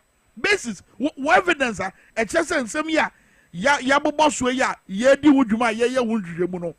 At the end, what the African of Oriata wa special prosecutor nente Jamanos was here freno because when him bibi and what chess can of Oriata go baby or Quanche heya special prosecutor Kizia Jamin say would yemen now go and call Stephen Amwa. He knows where Ken of Oriata is because if really he has the interest of the nation at heart, aka enra mrase bedwafie na eye house of records no obeka dia to record no so say Kenoforiata se ha na special prosecutor wo hwehwe na kwa ha say na obehu no but he didn't do that e dia na kire eno emre bia obi kasa obeka say MPP ni NDC unu say sa akwa no jandam no oba bebo Jandam and Obabebo and Tafo Gra and Sunsuya Domintem in Tafo. Because identical twins.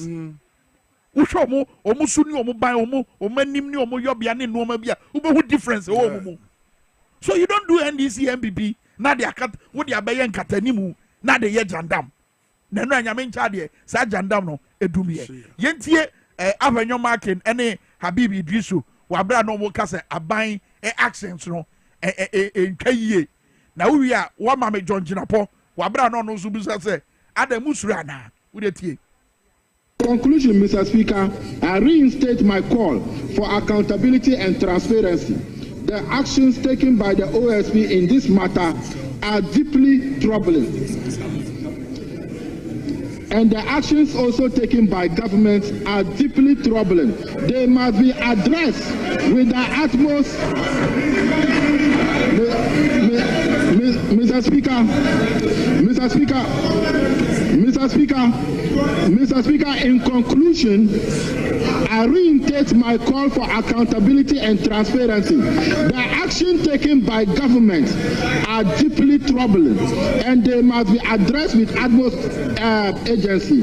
We owe it to our citizens and to the legacy of our nation's commitment to justice to ensure that such abuses of power are not repeated. Mr. Speaker, I urge my fellow members of Parliament to join me in condemning the actions of government and the state authorities, and no current or formal appointee of any government should go through such an ordeal. I thank you, Mr. Speaker. Mr. Speaker, I thank you for the opportunity to make my comments on this matter. Mr. Speaker, Honorable Ken Ofori-Atta, a former Minister of Finance and a former presidential envoy, has contributed to nation building. Mr. Speaker, in 2021, when His Excellency Nana Addo Dankwa Akufo-Addo nominated him for the Finance Ministry portfolio, this House had to wait because he indicated he was unwell and seeking for medical treatment outside. Mr. Speaker, in fact, when he even came, he was the only minister that his vetting took 2 days. And in between, this House indulged him to enable him take some break, to enable him proceed with his vetting. Eventually, he left government as a cabinet minister. And, Mr. Speaker, for the records, on the 2nd of January 2025. You can't do this to me, Mr. Speaker. Mr. Speaker, you are a leader. And you should know that when something is public record, especially in this House, we do not tender any evidence. Professor Mike Okwe, then Speaker, made a ruling on the matter in this chamber. You were seated here. Professor Mike Okwe wrote to the CID in respect of this matter. And so what other evidence do you want me to tender when it's captured in the Hansard? Anything captured in the Hansard, you don't tender any evidence. Mr. Speaker, I am saying that on that fateful day, Mr. Speaker, on that fateful day, when my house was raided by AK-47 wielding national security operatives, when they banged on my door, creating fear and panic, sending my 6-year-old child into a state of hysteria, into a state of fear. We had members here. They never commented on it. And I commend Professor Michael Kwe on that day when he stood up and ruled that what they were doing was wrong. Mr. Speaker, they took my phone, they took my laptops, and took it to the United Kingdom to investigate me. Today, a very simple matter. You are scared of it. Mr. Speaker, let me explain something. The OSC has declared Mr. Ken Ofori-Atta as a fugitive. As a fugitive. Mr. Speaker, in our local language, fugitive, in our local language, it means that Wadenwa Kamura. Or, to put it simply, Wajibam. Or in the Hausa language, Otilo. Or to put it the more simpler way, Yagudu. It's as simple as that, Mr. Speaker. Mr. Speaker, we Yagudu. Wajibam. Where you fum? Why there be? Where you fum? Otelo. Aye, and that's what the Nkrumah can name. What the Nkrumah can name? Aye. And the Hobart Rometro. But the No, so Abwane Sunko. Yeah. If you didn't chain it, ni Sunko. Yes. And what's here revelation? Honorable John Jinapo, energy minister, editor, and I'll say, Sabra and Impono Yenya speaker be. Yes. A manager gratas was over Fano.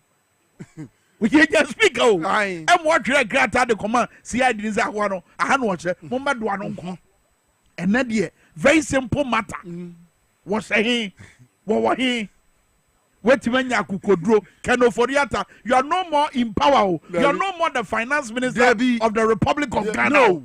na watimi nya akokoduro the temerity yes adwe krata say metu kwan na minim da mesamba how na wallahi bebrebe ya woye nyina no say na embezzlement ni ebe embezzle but it's good so we say wono no ho ye frɛ na obeba yes but once antibio me sense subio obi ani wa ye ne who investigation ye be you as with the say that's what Charlie at this way we that ye hwehwe wa fa wodi no even common sense.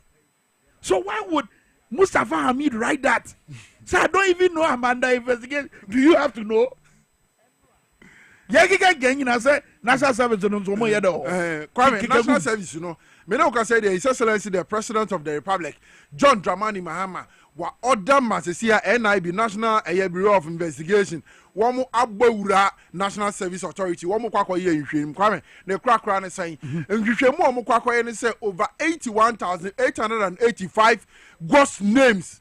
Ewo National Service Authority. Omo payroll so anaso omo allowance abani tuama omo no 81,885 enwoma ye gina so di tua allowances no ye won samandin 81,885 akwami omo sika no se wo hwa abosumi bia no omo nko sa 81,885 no eye 56.7 million Ghana cedis se wo convert at the bad dollar more, almost $3.6 million every month. What can I say? Yes. Obi no a minister, non deputy impo. What is Susudia be to just say when you $1 million. Obe jai and no po ye pamono. Now $3.6 million every month. Wow. Any idea? Give to your warrior no ye penny any penny for what NS National Service Authority one. Na says K Kwame.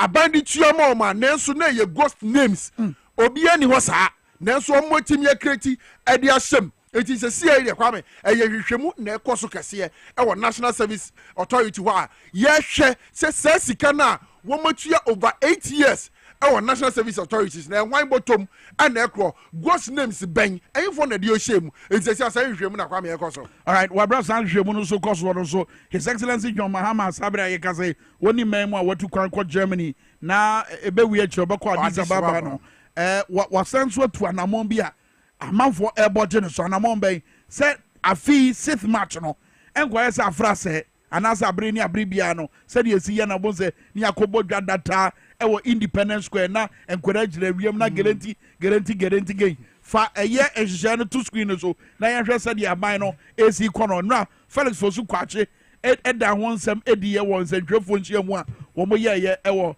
aban ahwe wo say there will be a scaled down commemoration of this year's commemoration of the national and district levels only. There will be no commemoration at the regional level. And I feel so the scaled down national celebration will take place at the forecourt of the presidency. It's not Jubilee House anymore, and as I media no bekoso, and koso Independence Square, Bobo, Ghana 50, Ghana 60 kabia. Sakano ekehunu na yaba asere kono. Yes. Afi we ye hunu because baby o my Ghana gina no ye da kam soka. Yes. Aye di ye ka huduma. Yes. Aye pesika e di abo my ne bra. After 6th March 6, 7, 8, 9, 10 4 days later, Finance Minister Dr. Kasiela to force him at the Abaya Koma Bosika Honsem Ebeba Betuga. So you should not be seen to be wasting money at the time. Sikase ya koswa ama mine da aquarius so koswa da fato so na menkenkan ye be wiese say I will say there will be no parade or march past of security agencies and school children during the national celebration. The regional ministers are to ensure that MMDAs scale down the commemoration in their districts. Other activities approved by the president are the 28th February crossroad shooting incident and the president's special awards for children. And our revised activities on the national celebration in the mounting of guard of honor by the security agencies, mobile cultural performances and recitals, NAFE, national address by president and the commander-in-chief of the Ghana forces. Iti yebe enkorano beba be cultural dance, yebe recitals, asrafono, ebeba be jina na yaye your friends say mountain of guard of honor no eto mu hwia na mampanyi abekasa dwumadie no esi so sikana ɛwɔ so yɛ kora na yɛtete so na yɛde bɔ yɛ man bra no anamontuo ni bi yes Kwame edegya wo hwɛ last a year yɛkɔyɛ no ho no a wɔm se yɛbɔ Ghana ka 15 million Ghana cedis. My goodness. 15 million Ghana cedis. Ana ɛbɔ ka ebi se yɛdi Independence Day, yɛdi 6 March. Enti sɛ wo hwɛ ana America no ɛka amene ana sɛ hwɛ aman USA sika wɔm de ba kra bɛboa yɛn health ne ade wasom. Enti sɛ yɛn sika kakra Kwame ebi ɛda hɔ no sɛ yɛanhwɛ ne yɛ ankora no a ne yɛ yɛsi yɛde bɛdi di sɛ nnwuma yɛ akyi a Kwame ɔman no bɛkɔ so abrɛ. Na wo sɛ mo mu bebre ɛbɔ John Mahama mo bona baso ɛwɔ Facebook hɔ yɛbɛkenkan saa messages ni nyina afei so the Attorney General Minister for Justice ɛkan no wabra yɛkɔ anim no yɛbɛbobɔ bi ɛde akyɛm so far wakyɛ nie nti a cases ahodo aban dada no ɛkyɛ ase sɛ wɔde di akyire na amanfo di a edi ato nkyire wɔ court no nie nti a wɔatwa so nie nti a wɔgyae akyire di but the ɔkan yɛ ɛwɔ sɛ do bi atrim ɛne sɛ wɔse ɛnyɛ President John Mahama ɛna hyɛ no sɛ wɔntwa cases ne soɔ na mmom we use Attorney General's discretion and our dear track cases also and what church be mu eba Collins out that na wo kire mu eba eye owura asiama de na wo kire mu eba Jachi Kwesi de na wo kire mu every step of the way Opuni Stephen Opuni de no wa church ni nyina mu yakwa anim no as and when no ye the videos ni bi atototo na ma hwɛ sɛ de ni nyina esikoye ye dane ye ho aba ye ba enkomo no to aso enkomo bia.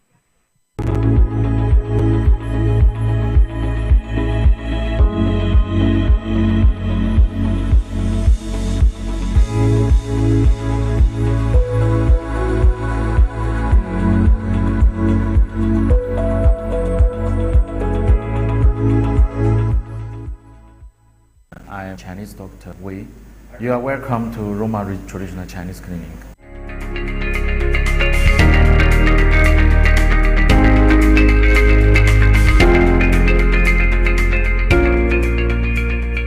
We deal with the stroke case and the kidney matter and the spine problem. So most of the time our patients, they come here because of the traditional medicine and acupuncture and the traditional therapy.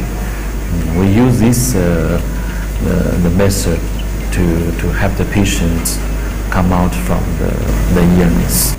Always we do our best for our patient. The patient also take us as friends. We want the patient to come inside with happiness and also go with happiness. That is our work. Roman Ridge Traditional Clinic was established in 2022 by Dr. Wei Young. Dr. Wei has been in the practice for over 16 years. I have known Dr. Wei Young for over 17 years. He is compassionate, hardworking, and very professional in his dealings. His facility is well known for the way it manages strokes, heart disease, liver, kidney, and other problems. Our services include laboratory services, X-ray, scan, and general consultation. And now management, na get den se me hwema po modern. But the brand here management se me hwema po modern. With the minute Roman Ridge Traditional Chinese Clinic. Now the call on ampa one share me ama me talk. Na honso na me hunu say send one san yarwa bebre na me ebi stroke, diabetes, hypertension, spine, liver, and kidney problems. May come from our say abri biara over problem biara fa sa we hu nyina. For when it's Roman Ridge Traditional Chinese Clinic, one be show am wa pomodin agina painting.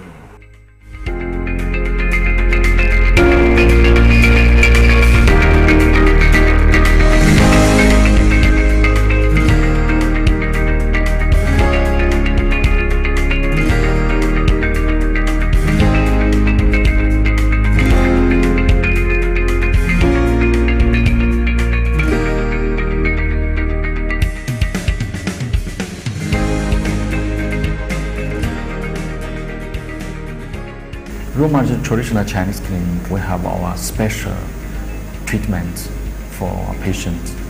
And I do believe that good emotion should be the best medicine for our health.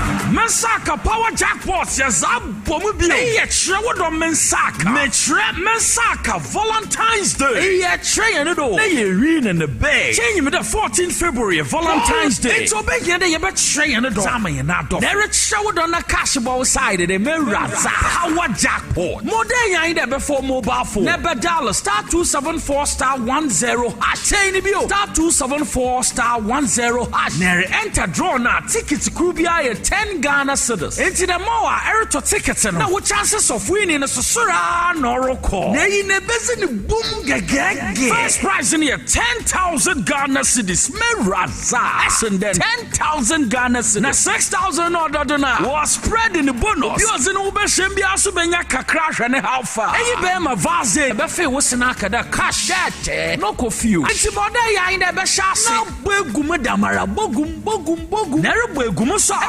*274 *10 hash. Now win in the big with we love one. Mensaka. Valentine's Day special easy. Yeah, busy dog. Now ya sena can cash account. Get no curfew. Mensaka. Chagum nezin a big. Missy Menanano. A group bassa. I be bravo to be doing. As for me, I take very good care of my grandkids. Ye dear grow. Na yes, a room maybe crana. Me bano timide or maybe gumi so weekend. Hey, woman, remember? I don't think I'm catcher or say, ya no medi garlic capsules. Posun na a basis so come. As I stand here, my doctor said my whole system has improved very well. Medi garlic capsules. Yes, medi garlic capsules. Oh, Medimosis garlic capsules. Boa mamoja di nipadua mu afurusani yi na esiesie oba ne barima mahona hodin. Ubenya edroyi bi ato omanyi mu pharmacy stores frɛ yɛn wɔ 050 349 4885. Edroyi enya mamofra enye ndi fie dumienu. Apemfo ene emma emanofo. Medimosis wunni how FDA agidwe di nkra to yi ato.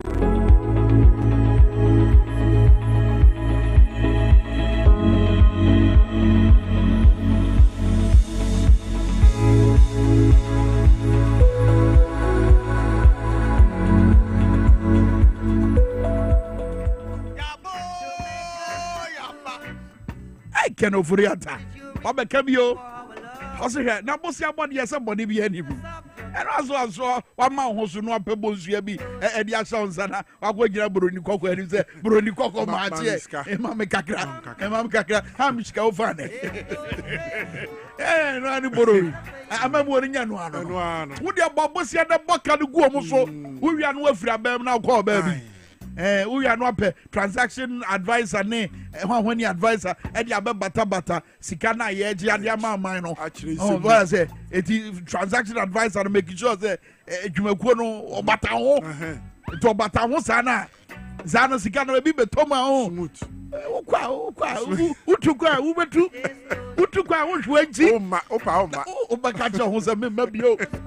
ya trackata so browse brane ye hwehwemu ne ye bese toto wano kika bi tro mo kika wadwen tro mo na ka tro se masa me ma ba bia matu kwa minim da masa ba can over at away kai baba so nam France ni Germany patem ho baby southern France southern France ho e honum side so na His Excellency John Dramani Mahama akono na say nra ansana His Excellency be for flight do play no ni chief no for video no to so yes start am omo 19 na omo bon komo no okay me be so omo venture so no for video no to so na komo no ehun apie ehun kakra apie ye be se akire komo na no mudi Kwame ehun apie edie ye no omo 19 na omo kono also chief bese na no and na dey akra de kwam no ma di no ma say Your Excellency wu koi inte ya nya no Germany ni France wo baby no e ho na kenofurata mo wani nko ho mayen o ko no so awaba on say ya o mo hye o mo winter jacket ni ade o mo de kata o mo ti ken de na ho fa suo no e ya na ye fita okay e bia na ne de no de akata ni ti ba hu na obehu no wa ho ni suro no be fra ana san bi say se Kofi Wacha ma o ma handcuffs okay mienu ni saba ko ni na ba ko hu na ba bra I say chief nante ko ka no ho wode ne say gu na chi Chief Julius Debra humble servant more fire sanete no kwakosi no wachia His Excellency the President of the Republic John Dramani Mahama we be kon na ni chire Germany no wi a wasan ko piem e wa Addis Ababa ni nyina ye o manyi ho ne ma pa na se de o pese o manyi fa ne tema pa mfra e wo security nsemu e wo ye economy nsemu e na ama no etu sa akwan yi His Excellency ba be si from na fei wo ma hye nkomodie na se Kwame ntie fi hanom e kro no ana nkomo no sase se eba ebi se Ken of Oriata se si ade why fugitive waje bam odi nkruma ka ne na ase odi ne ho aka nwura na wadwane no Kwame ye wo si so hwehwe no na Ghana fo bisa se ade na asa hoɔden surunku bi kisie jaben wanya hoɔden surunku bi na se wode kasa sa okay ti wodi wasi aha eti ahani no say aha go that say yeah I say hey who go Germany and so the can baba no say mehu no can dey ba am see mehu near the naba o say yirim what na yirim eti aha no bi say aha Kofi Wacha the handcuffs na ma o ma mienu ana eti wuchi na ne sa ne nan say dey be Kwame onwane eti Ken of Oriata baby o Kwame na so ayese pa that's right na so ayese president ikoi ya aha Wacha Kofi Wacha ne jira wa obodo mora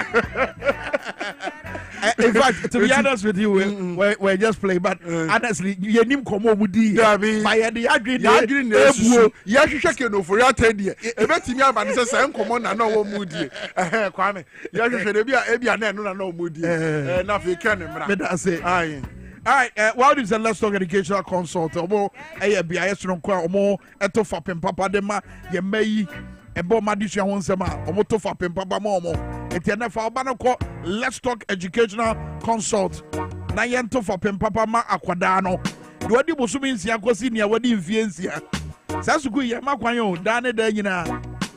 Oh my goodness, now when Nika say, what about Sasuku now want to see we ye be to fapem papa ma kwada no ne mpani yo pani a wo be yo e ya de ehia mo enti na sase ne fapem no a ye be to no enti be entrepreneurship, public speaking, technology and art we ya de jani bi ya de to nkwara no e fapem no ye gira a Montessori ne Indec entity so and a chairman of Frana de Hwemacha Quotation in West State Mango Street from 0249069821 0249069821. Let's Talk Educational Consult.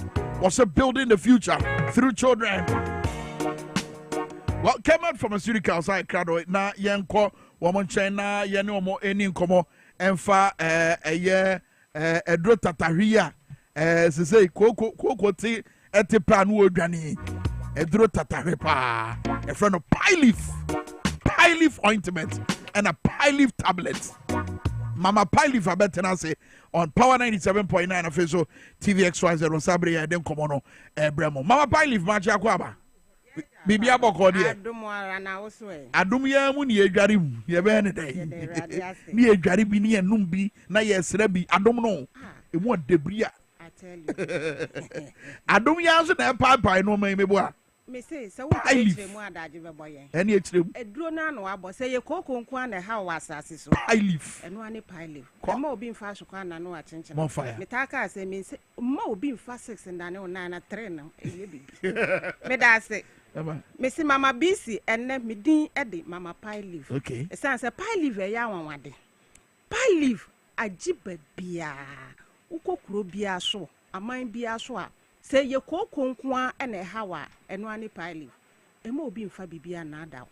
Pie leaf ye do wan waso a Kelmade Pharmaceuticals akofa ba oman mu. If India eye haban ma ene ye de ye side effect bi eni ho. Nsunsu anso papa nko na ho, boni bi eni ho. Enti sa wo nom a anasa wo to a to no akukuduro mu.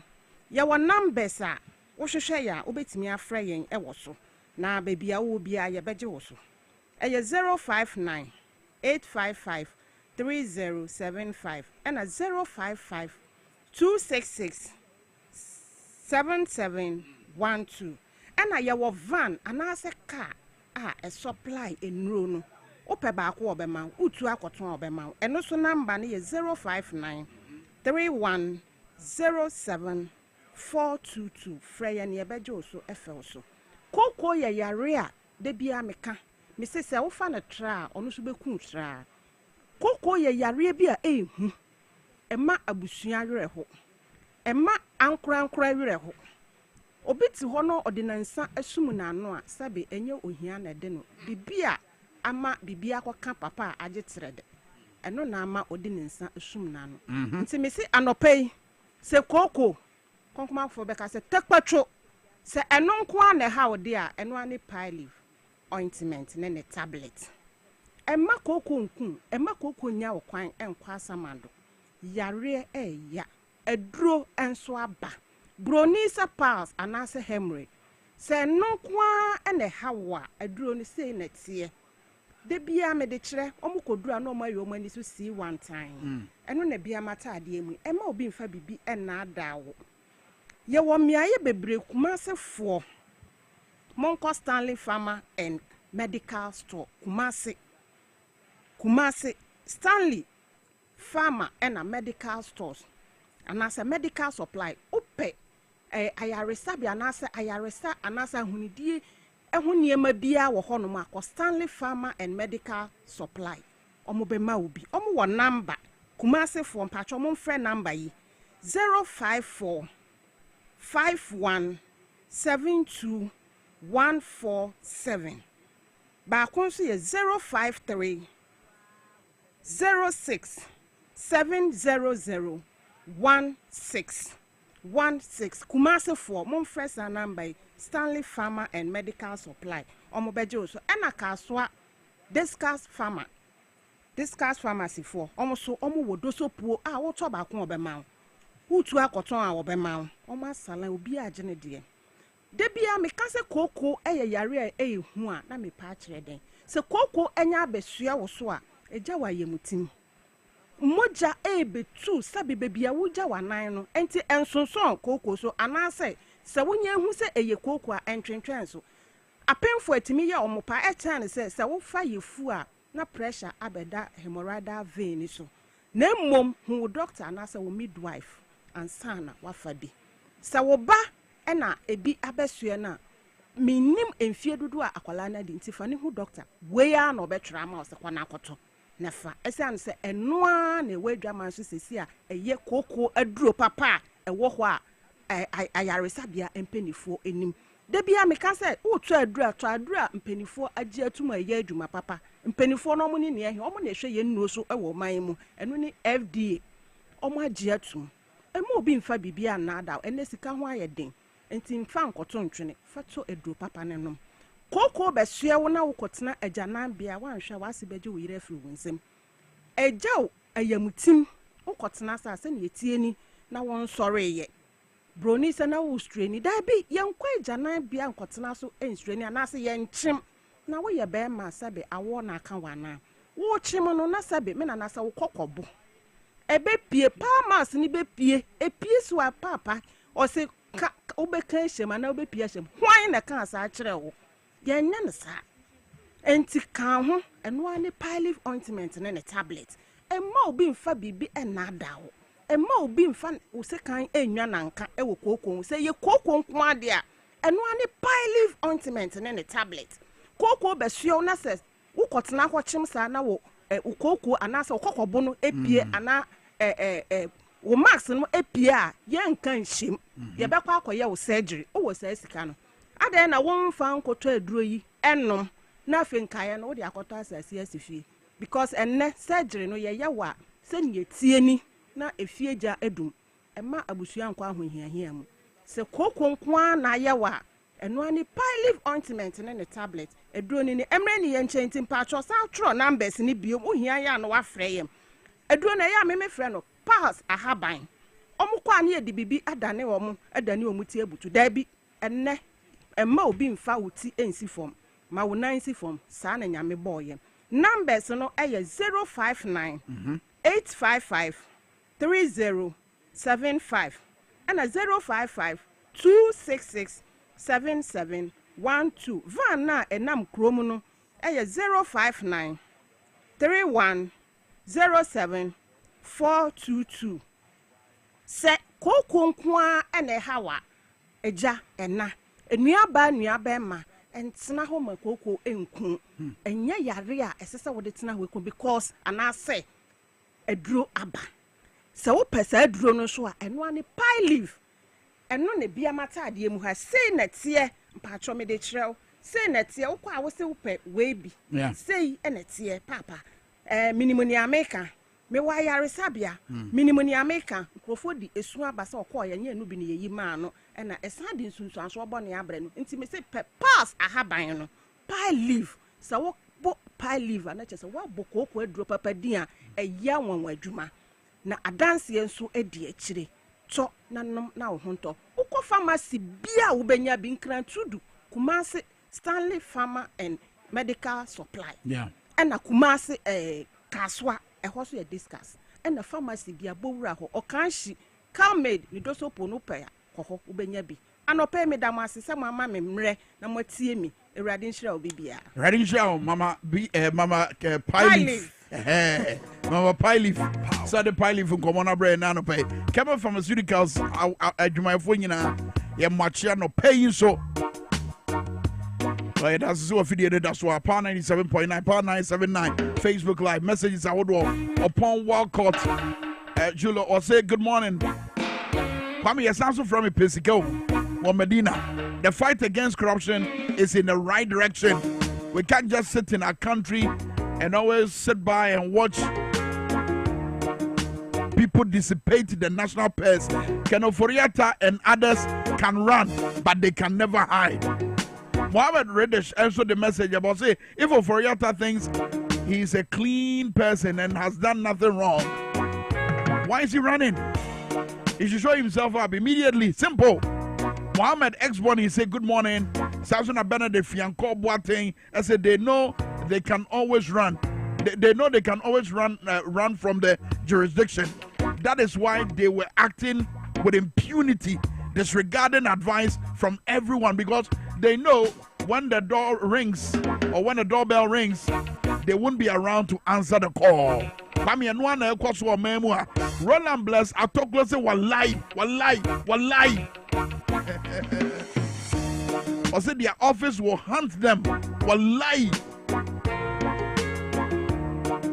Roland me da say no message. Me say papa bisu so edene diaba. Shamaba binya ese awo ekufu akwa. National service personnel 4 months now, no job money. I'm a Ghana. Yeah, bro. Message out the buy no. Papa Bisu, my message, you know, so quickly. But because a health alert clinic down there, you know, mo kona herbal. I had a sabia sonokwa. Wa pomo den wonsem eda o makoma so pa. Sene koko na edi unya anasa typhoid ana sena de boni abeya kwansidie amo apomo den wonsem mpuntu a tubrikane bowura health alert clinic omo de ba osadia obate ne ta omo krabata no ba ko Medina kaso apoko ase ashama na takrade edwada kosi fia do tenase fia no pa nonso kosi enwurebremu no num 5 p.m. from 7 a.m. to 5 p.m. and Otenase from 0242518893 and 0242518865. Health alert na down there, you know, Kona herbal. Well, also time for your Haxa mixture and the capsules.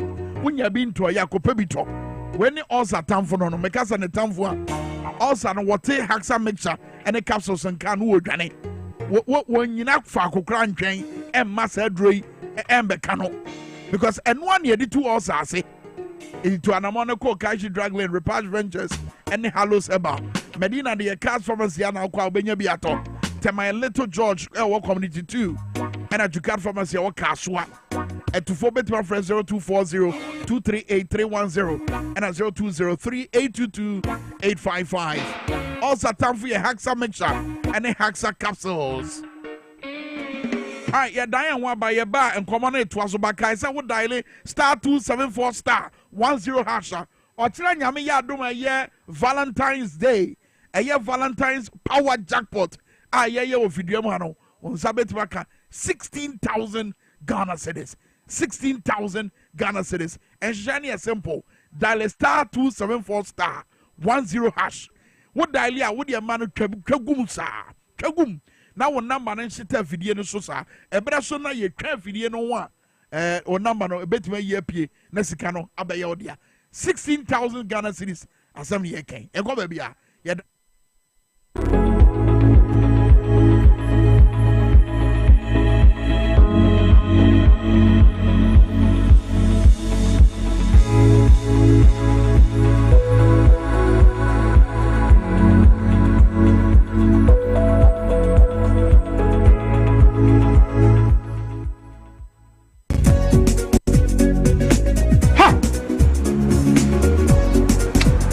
So there's some local fast.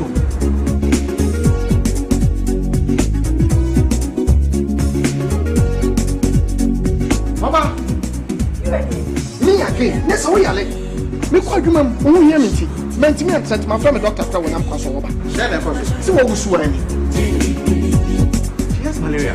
Malaria. Oh, what they say? What the router? Me copy the ambulance. A drone a friend router mixer. Yeah, come on, let it draw. And running winter. So Gap trap and the draw crew abaso body ase. Wabo Ruta mixture abaso. Ruta natural products and one Ruta mixture. Yeah, you could see a treat. Ruta tonic and the Ruta life one. And who a finish like the bunny, a fin per diem. That's supporting immune system. Ruta de Obiase, FDA, I did drinking crap to your two.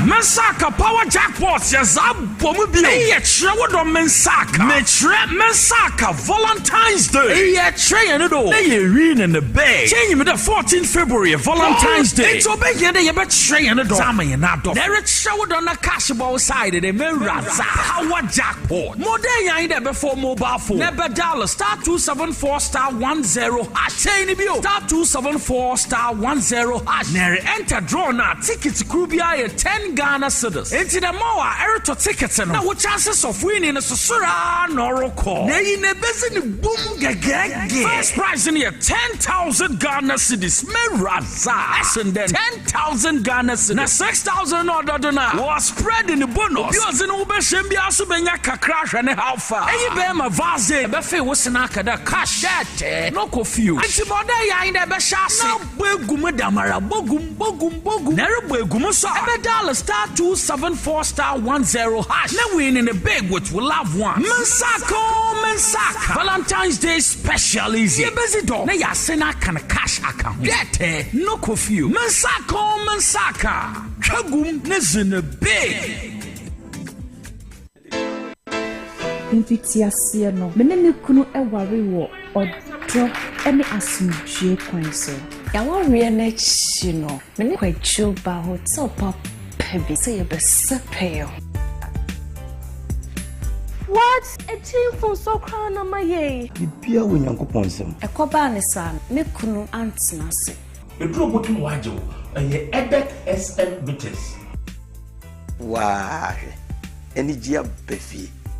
We na me de yem Bible. Edek SM bitters. Timase mama me.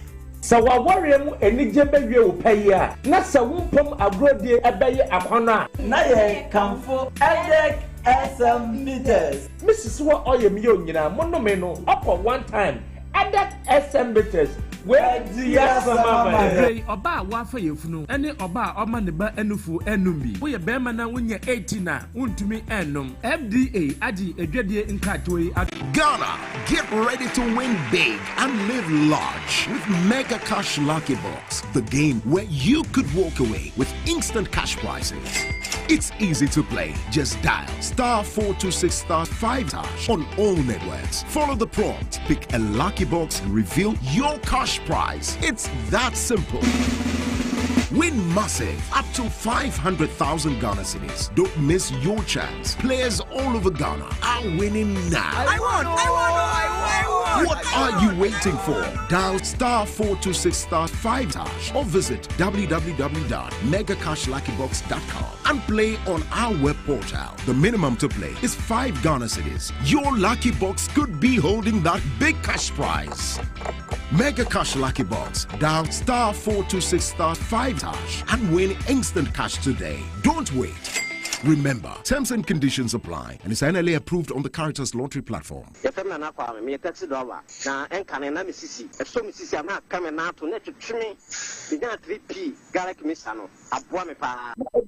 miracle. Be wardrobe. Just a mafunu prayer. So you see, Chimian because I'm a woman. It's success. Me woman is so because the baby shame is subino. Ya normal. Me be pinate me ti pa me. 3 days ni. I don't know that the young body. I be on this. My and yes, I'm going to answer with a metro catch on. Me find shaman kwana. Me the abe. Find a 3 years in. Ana asa me dinawa. Me name was Sinya. Me kwa. Me the ame could be almost so much me do. The abe 3 years in you. Tema. You see, me imagine and the Megana. And then 4 days, and I'm a coto 3 Garlic Minister. So I'm a cousin and coupon when I'm there, and they have no cassie. No one told me, but you want to catch it. 3P Garlic Minister. When you do a memo from pharmaceutical shops and herbal shops, Fred Piwak, it was 024-89-288-24 and 020-100-002.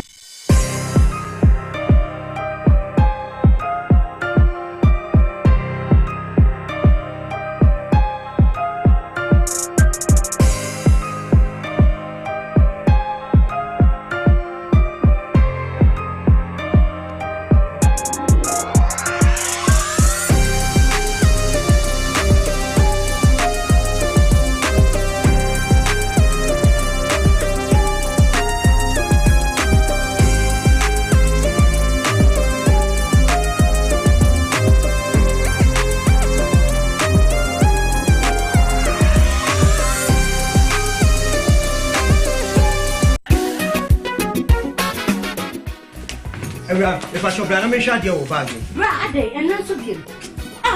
Not tell me about Michelle, see about Queen Wayne and say, Bra, said your time about Mister, as your Jimmy fearful, and not the about ever so. Really, I know this offending now. Bra, and make us a minute time about Mr. Huadansia, reassigning now about Timinka, 87 malaria, where drawn it time about Mister. And you go, dear, no more to I want to meet any deal. What drawn the time about Mister? A drink and your ma or bar waffle through. The one ma for down for any aquada when you fear to me, and son of the time about Mr. Draven. Shasa Wako Hospital and answer lab. I'm what who said, oh, a 3-day malaria be answer. Kayosa time near TIME. Time about Misha. I feel malaria fever be than Ziba, a woman, ever trap. Ubenya be at all, over the counter medicine sellers. Any herbal shop to draw namu. FDA Aji a dreading crotway at all.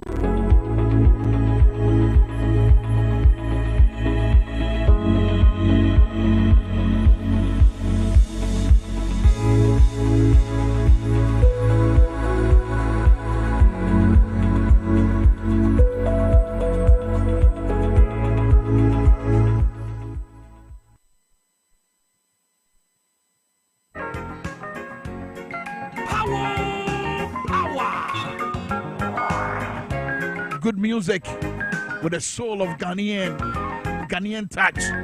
Original Ghanaian music. Papa Young's in the late Tenement Chain. Yeah, setting the mood right for Valentine's Day.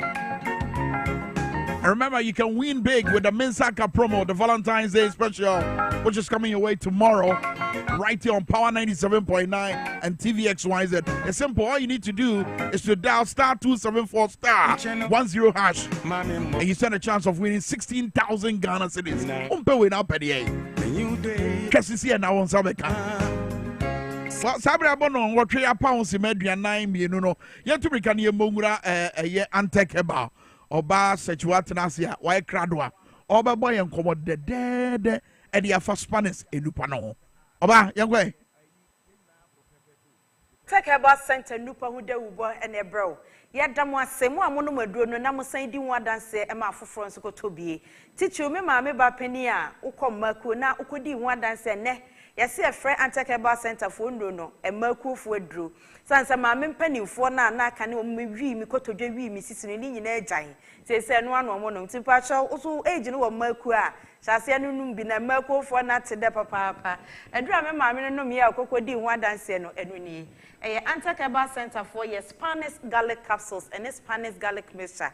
Aduro we mienu e na se na ma me no mo a okodi adanse sansa se de no odi asade ahwese no mo ntia se enu ni Spanish garlic mixture e we ye aduro nsu e na we ye topa ye edin no se nanso ene ma ewo mu no enso nso ne dem utumi to we nko anom utumi to we so enko anom e check capsules no nko anom utumi to enso no so nko anom ni nyina bia de ne ho na kam ye no bomu ene na atadwe na jesa watede na ye adwuma no wadre de enti ama me to ye nie osena onya siatica na ka no ho a o waso dem a ya bontwene no de na ya kunokura siatica nerve no hompo ni musa na wontimi nya no ho hwe e na odofo bi e kire no e makoto Spanish garlic capsules ene mixture ya wonom ye afi de ya no kokora wanti hwe bio afi na se ho ana ne ho yira no okokonye aduro ya wonom ye ndi nyina agya nti na makofo to aguso wo monom omokonso anu omo ama mema ku oni bi mema no soso no mo anache se fie honom de eni gie nko esanse edu anadwo omo power sa wote ase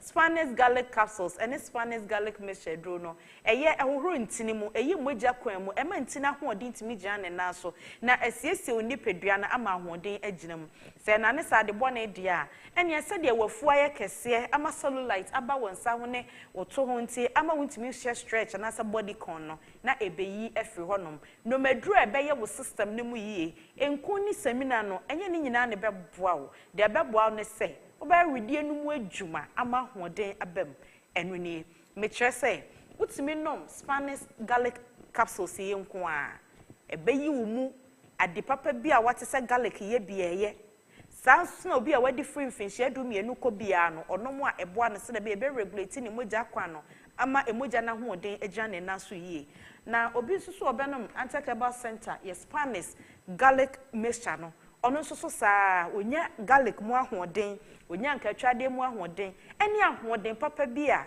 ewo sa niema mienu yakabom ene niema foforo bia ewom eboa ma mogya ne di afrisa ne yie na aye oni padua no susu yie afi ye was Spanish jingle capsules ensusu wo ha Spanish jingle capsules no eno no na eboa wakoma ahoden obi wo ho no mo a na koma no tu mogya na entimi nkonti no ubeko hospital yesi chambers ni bia yemre ebi nya adwuma akoma na ho no ene nsensem bebre ehonhono ye nyina ati jingle ahoden na wo mo hwetentem ehonhono ye ewo waposo ama usisi ye wo ya ama wo nkotodwe ye wo ya ama wo batimu ye wo ya ama wo siremu ye wo ya no ono Spanish jingle capsules na eyi free honom krase de be ya wa hoden betimi agya ne na so yie oba ebi anade asi awo ekwan kra no YouTube see baby na hunu wunim ehonhunu etimi ba ya adwene mu ebeba ye yefunu mu ye nsono mu etimi ba ya wodie mu etimi ba ye prostate ho etimi ba ye nipadua kwa ne baby bebra ye nhunu ye mfe ye ne nhunu na utiri ye yie na aduaba bisai mu ahodi kwa nipadua mu na ahwete na mawo ente sa de age sese kan kokan enti odofo me kanfo amawo eye Spanish jinko capsules ye jinko no eye GINGKO enti hwehwe bi nanom na ebebo yenko a na ewo bie ukwa baabi na obi ka kire se owode ese no a ka kire ne se upo original one no eno ni Spanish jingle capsules obi a ne refi ade ntempa tichu ye maame ne ye papa no ma wo mu fi akwa animu no mane jinko adre bi nom ebebo na mana kaya de ntem obaba mu ese obi ase wabon obaba obi ase wabon Tranfish adum ye nko ade amane jinko ebinom emu ahoden ne beboa no amana kaya de entem na se ye nakoma yie ama nipadua ahoden akwanenim esekita anti-aging properties enti ebeboa aye wo skin ni ya mana ye firm ya body ne nsage wontwentwom na body ni nyini enya wo age Spanish jingo capsules eyama oba o twabra na ne honamu yira no wonya adre na no mo a eboa wo se de be ya sa ho yira ni nyina ebefiri ho ye friend ne jingo capsules Mr. Obomode se obekọ internet so no hwe jingo na ho den na mame ebema ma asem no kra ye tietia ama wate mase ntem Spanish jingo capsules ene ye nu ahodo ni nyina ebi wo drugstores pharmacy shops ene herbal centers nyina wo kwa obenya bi ato se wo pese oni ye doctor kasa the number na go screen so no 0266 11 41 11 0266 11 41 11 ena sa wo abrochire na pese e posti bi brewa betimi aba WhatsApp na wa send a message audio ana obetwero na ode afa 0244 642 890 0244 642 890 ye de no bi bebrew e wa abrochire ama won so ho ato abrochire hompo afro shops na bebre ho a wo kwa obenya bi ato e bia obenya obenom no ebeboa mo ani pedua ho den akwanimo ye nuo no se de me de a kye o mako ni nyina de ne ho utimi to e bia ba ko na wanom na ama ho ato na sa wo ka ye nuo no miensa bomu a me friend the three powers combined na kire se wanya jingu kakra wanya garlic capsules so kakra na with the garlic mixture no aka ho ene na watu adi ono na miensa ni say ya na me friend the three powers combined ono miensa ni say me friend forever young isan say antioxidant e wo ahodo ni nyina mu ekwa kohyia na fe wo mo siesie ni pedua no ayi wo mogya kwan mu aye wakoma hu yi adwuma ama akoma no ya we bia wo ho afiri ho na siesie wo se de be ya wo ho den ankasa no ebetimi akonanim the three powers combined enoni ni ono mo a ewa wo unyini da umfie bekwa nimu ensuso na woni pedua no body mass index ema o metabolic age edi adanse say usakra enoni Spanish garlic capsules Spanish garlic mixture and afi Spanish jingo capsules yenwe so the drugstores pharmacy shops and herbal centers e wo Ghana haba bia okwana bodin a wobenya bia to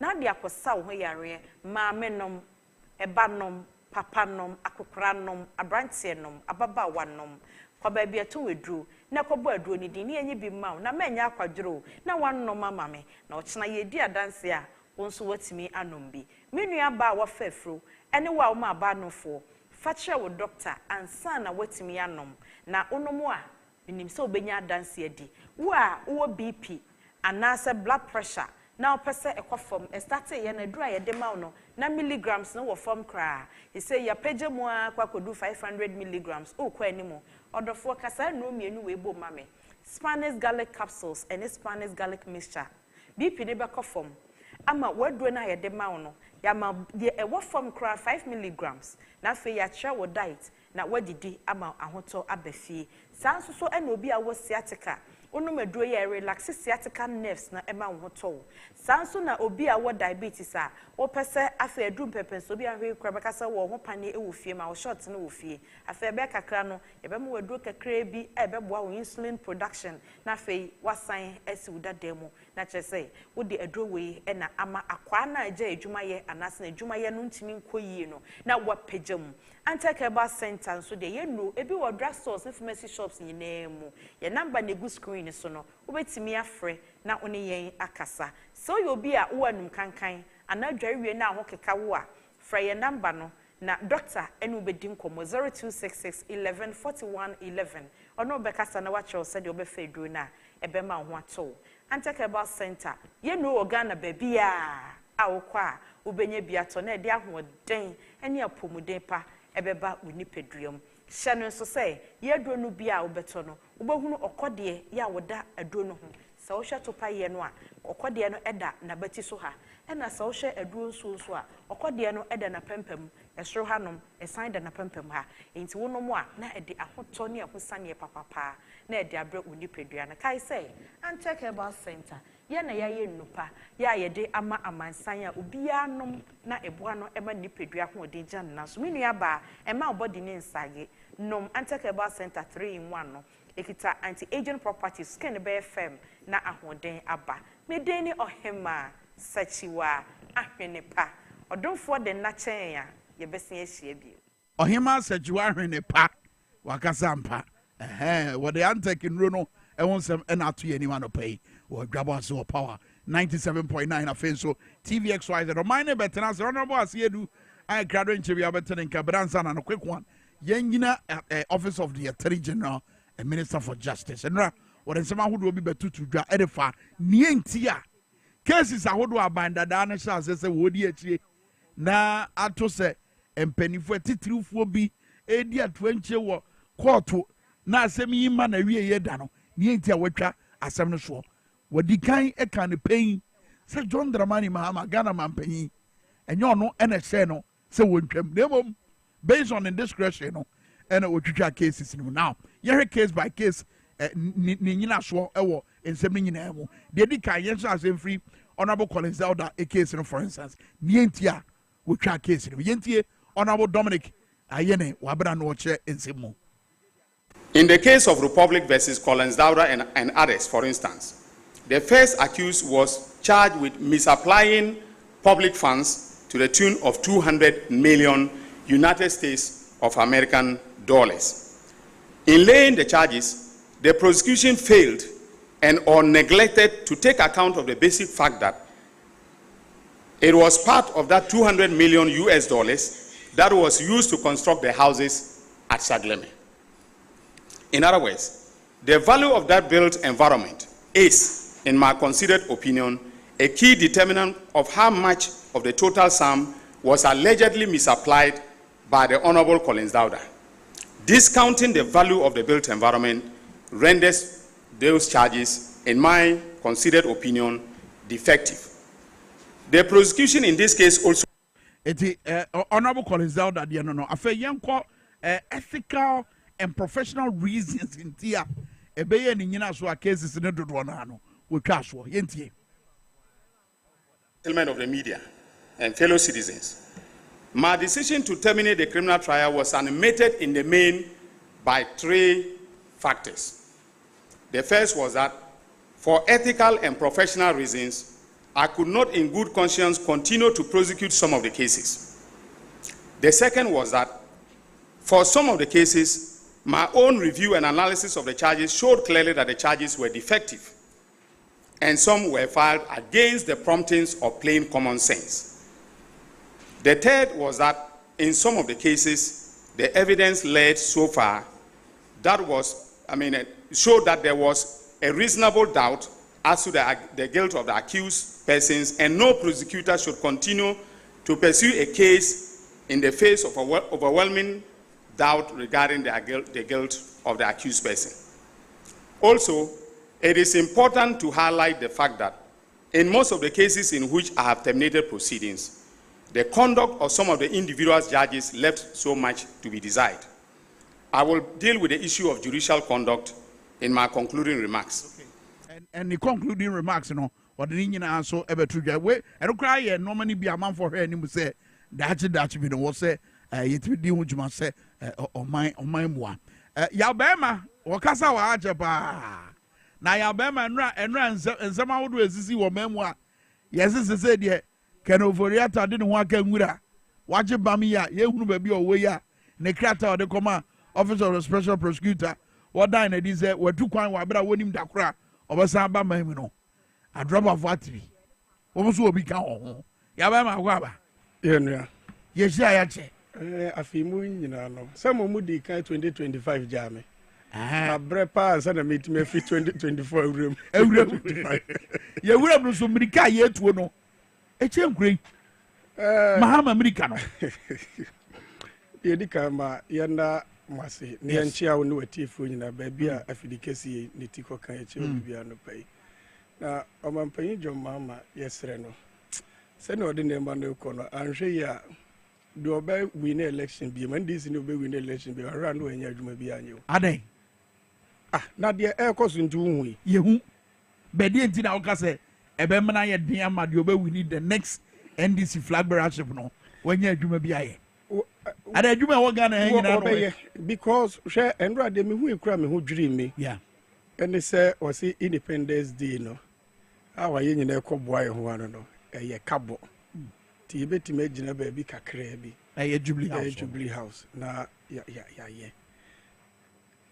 Papa, wo de wa hwe de na emu edese eninti na kire say ye mu bi a ye boa no eye adwuma ma no ye nu ye ho eninti de ka ne say awurade ema na adwen eni nyansa ene enkwa ena ahoden na ontimi emfa moa oman konkron Ghana na nsem ne de ebi wo ho enro a yati say owura kenofuriata enro ho no wayi agudu no wayi de agudu ozo de we hausa o kokora okodo America trontom hwe minu Kwame ye ho dwiri yen oman a obekai a osilewusu tena asempa FM say yaje ye man mbaje okai ye me kai pa oman a ye odi awaje no wasum oman 7 good years ko eye 8 years ene wadwane agya oman no eko na hwe afe Ghana fo nyina bete yemu bi ase de enti a ne ye ka se enkrofo we emamboyefo wa behwe oman ni sika asem so 7 good years almost 8 years yo madwane agya oman no enti mesre omo a mo hwe adwane a wadwane no wadwen yo se die intra mpacho me ya be ma me no nsa oso we tu kwan me no onim do be san ba me no nsa me no wi enti se ye nam baby na se ho wi bezi wo ho na postcard rere ba me medwane akwai a oso wadwane sana hu no nipa na troka taba se wa troka taba se onim da obesi man mu biem na no cheso wadwane hwe sankrofo wi na mpacho obaso ka bibi na se manso mano a adentra asema meka kire wo mu no anhwe yi a se yehu se kenofori ata ade kura ne sen ha anhwe a Ghana fo de ani brebe kwa ata na se na asem ye mu ai papa wo mu ntimi metu emfuturo bia ngu Ghana fo yenti a eno ono ni mra hye bedrefo maako aduokron asante achim former MP aya asante achim north owura eye onfa de andiapia kubi okay dondo ben wa mo okro we mu se na dwuma nso ani enti enyini fro ba jo na ni kro we mu ba se na dwuma wasam na no enye kro no de ne sika bia yira na sika bia fro mining zasem me na minim se wo ye Sadio Mane wo bobo rashe pom se wa beda ne Sadio Ramos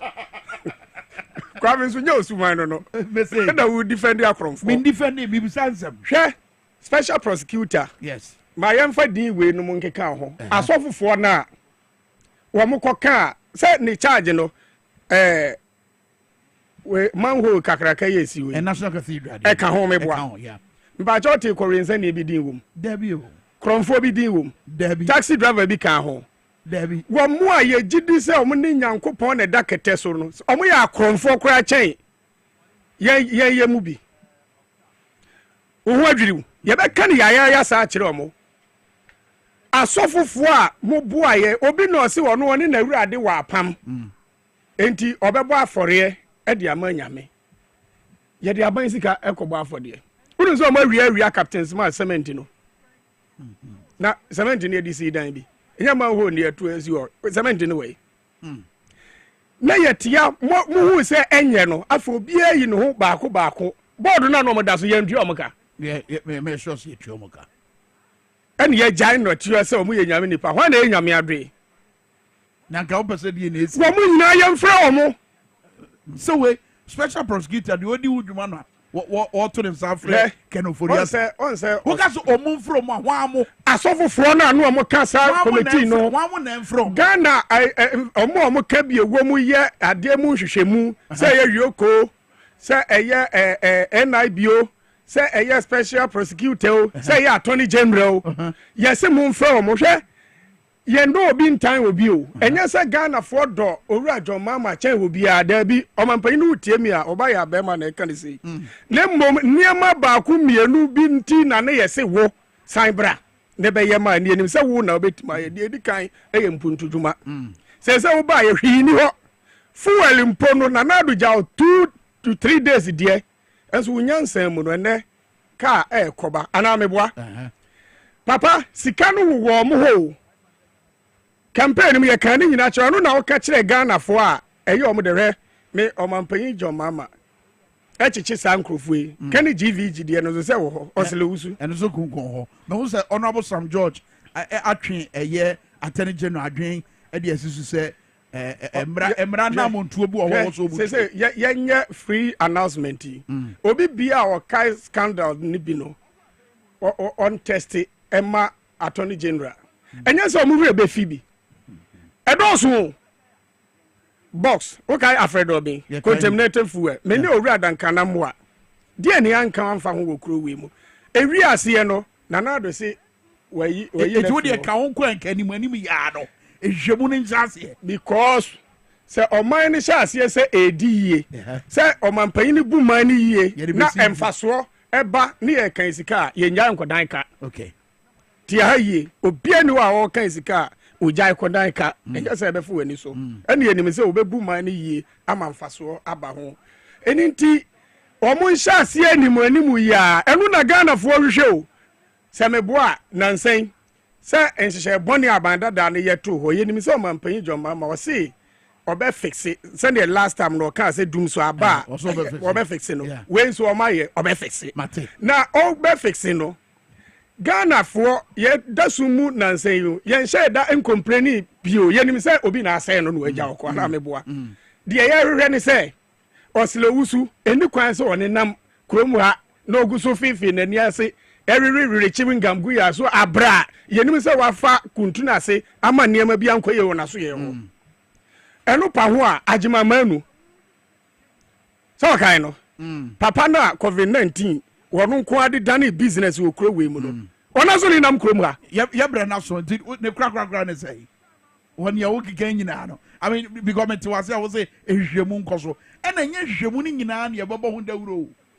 ewu a babo ho dawuro ni akonoko zote o te dia me Ghana say Ghana enya ni nyina na ye babo ho dawuro Interpol no eto mo ye no wo hunu se bia mo ya mo mfa nkwahye dan kania ye so kania mfa nhye kania no dia na se o kai se o mampanyi John Mama eye mpuntuduma bebre a o kan no tum ebi wo kra odu otumfo no ho no o se no ye assembly member assembly no aduma eno no nka central government no kra ho o kai me kai ewi ase no na Jack Toronto kutia mpabo akese akopenti ho e de koye na achievement enti ade bia obeye wo Ghana ha bia o ma Ghana fo anya dai enhu na Kwame woni mpaya se me bopa se by election nka ebi nsan nya dai enhya ase emfa baabi how hwe na MPP ya anya ya adwen se ye be mo number of MP ya omunya ayeyo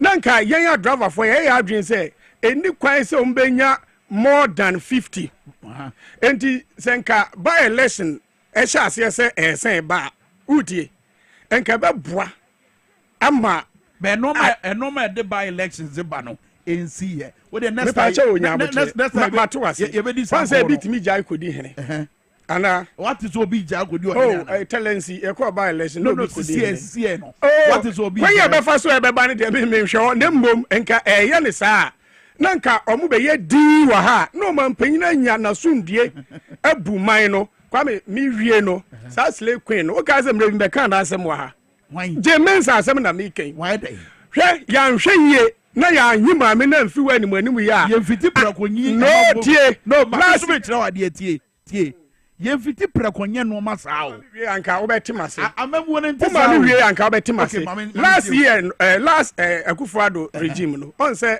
ye wo community bi wo kro we mo constituency ye from sa the whole 4 years omo enya anamusini meboa ena wudru eye Abrekuma West ye wo MP fo mienu wo ho enso mo ntimra hye bedwam anupa mi ba me ho dwiri mi akuya free ye billboard si yo I say I'm grateful Abrekuma and on also say thank you Abrekuma North how ntianu nti wo say ya bi ntima me si wo pedai na dwuma ne say edu ka se oman Ghana nya oman a ye ya asundue man a samre nka onim de befa so a ebetimi na Arab country nya nipa ba go pe na etwa ejato no na community a constituency a nipa more than 100,000 etim.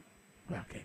Enya say wo sabi mimi krom offense no of mpodo akaka say wo achiri seat of government. And the aye din ye hwe maame no. Ade wo ye hwan asem sebe. Enti wen kwampo no ye nyina so say yes Charlotte say akwa logo. Ni e gyina so tu na wait wo pede. Me dan say ya ba ma me dan say no ochira Valentine. Ochira ya no ba. Ochira star 274 star 10 hatch. Ube to 16,000. Papa no lotteries no. One fan any enhwe fom yie na owura bia o free ho call na nsen ya enche. Omuso ya no ma agi agudu no ma kwa akopɛ ba bi do mo abata. Won hwe wo yie na nkrofo bi. Next guess aba. We correct na ye ne eni nko ya ba ma twam o twam keke. A obewura ha se de wa ba ji show na boss ono aboso abadada. Yentie Honorable Johnson ase edu nketia no na wode me nua Ransford Boache edi nkomo wo Radio Gold wo kenofori atase mi ho. National chairman man ni se amanyoku no say no kafa ho. I check Ghana for the say ye keen interest in say Mahama must not fail. Enti bibia SSC ye na ye di a contract no so with Ghana for no ye be near di ye boshe no so enunti ene mate say we so start a friend is a special prosecutor so yes but bia we she bia o mekwa akofa number ama waba be yi ne kenofurata eso yare obeba yare ampaso no obeba wo munyina boni bia obi adi bia o meyi ne ho ano ube yi ho ano o ye free akoba nti no accountability no ye be miamu kesi pa se ye mu bia ye so ye bia momfa de se mra ye fanchemo me si ye di sa mra ye bu mra no so amonche ye I see. Okay. Honorable Johnson say do get here wato nchia wato challenge no say accountability no wo mu de o ma ba ban mo be miam so mo so wa bro mo wa ban mo ye bia the same mra na mo fancho mo na wo studio say wa bro minor trance Honorable Charles Asiedu member of Parliament ma de shewo Tano South and Persuaso no ma hodo and I see within the last 24 hours special prosecutor je Kenofuriata o try krata man say we free man mu na free we free mu no wonim da kra obesan ba wa friend fugitive of the law eno be enkomo kase pa e wo mrahye bedwe fie ma bi mu kakai eno ma ye de ye omo bra omo a political party ifra ba mu ebi mu de omo de afutuo ka say NPP ni NDC munya asade na mu di mu no and I'm referring to Stephen Amwa sticker ono na afutuo de ba no AG Attorney General Minister for Justice wache ne enti akeza hodo waje achedie ni jeje mu ne to asumu ana Honorable Asiedu ha ye be di nkomo Honorable akwaba yeja bibia boko de nyame adomboko na also o se de kra da ebe fe nyame na da roba da bia wani se de sa na benden aw wan sra nyi na se woni how sana manfo ka but behind the smile no only asem no very true but you know na adom na yes emu ane ewo na on person so for ho ye de bibia boko nyame adom say ye kwakura weekend de yeah ekwan bia so ebeko that's right so me catch say weekend bia meko yeah enti anope me idea we bet my year throughout to stay in office every weekend idea me pese me ye but as to say metumi aye anase mentimi nya de bread be kire ebia issues betumi aba up na sa particular weekend no ntimi nko true ntimi pese metna ha ka say oh me yesa kwa akosi but abribia akwanya eni ahode ho bia de maka che mo say weekend bia mekwa aba but sa de na wo ye no ya na ame boa ben na boa in fact wo as an MP and of course wo constituents no e mo ben na de mo oh say constituency bia no there are issues enunti say ukon tentem a utimi hu say the issues ne tie ene kwa be fa so a mo be resolve but say on time kwa as will be a assembly or no more. Minim so what with that on a with any phone so. Very true. Ubana is here. That's right. And to go say, I'm going to be good and some of the big good auntie Obekono. Now who they will some first and they will some second. And they come before so we resolve some challenges. Yeah. But say abribia o ho no mo a ubetimi ehun ntem bi ompo a so ohun ntem watimi so anon ntem na ma ya asem kese enti ni nyina na boa e ma me hu ohawa hodo a na minnim constituency nim ene kwa befa so e betimi a resolve no. All right, afreyamra national conversations no. The edika we dey be ni tew eye Independence Day celebration na ye kenfo ye ni tew ye bibia ntia no. Wo bebre susu ye ne in fact Felix Fosu kwachi encheche mu no no encheche mu no ebeboa ma sikaseye no abrase wona ne ya adwen ho wo see the international natana south the international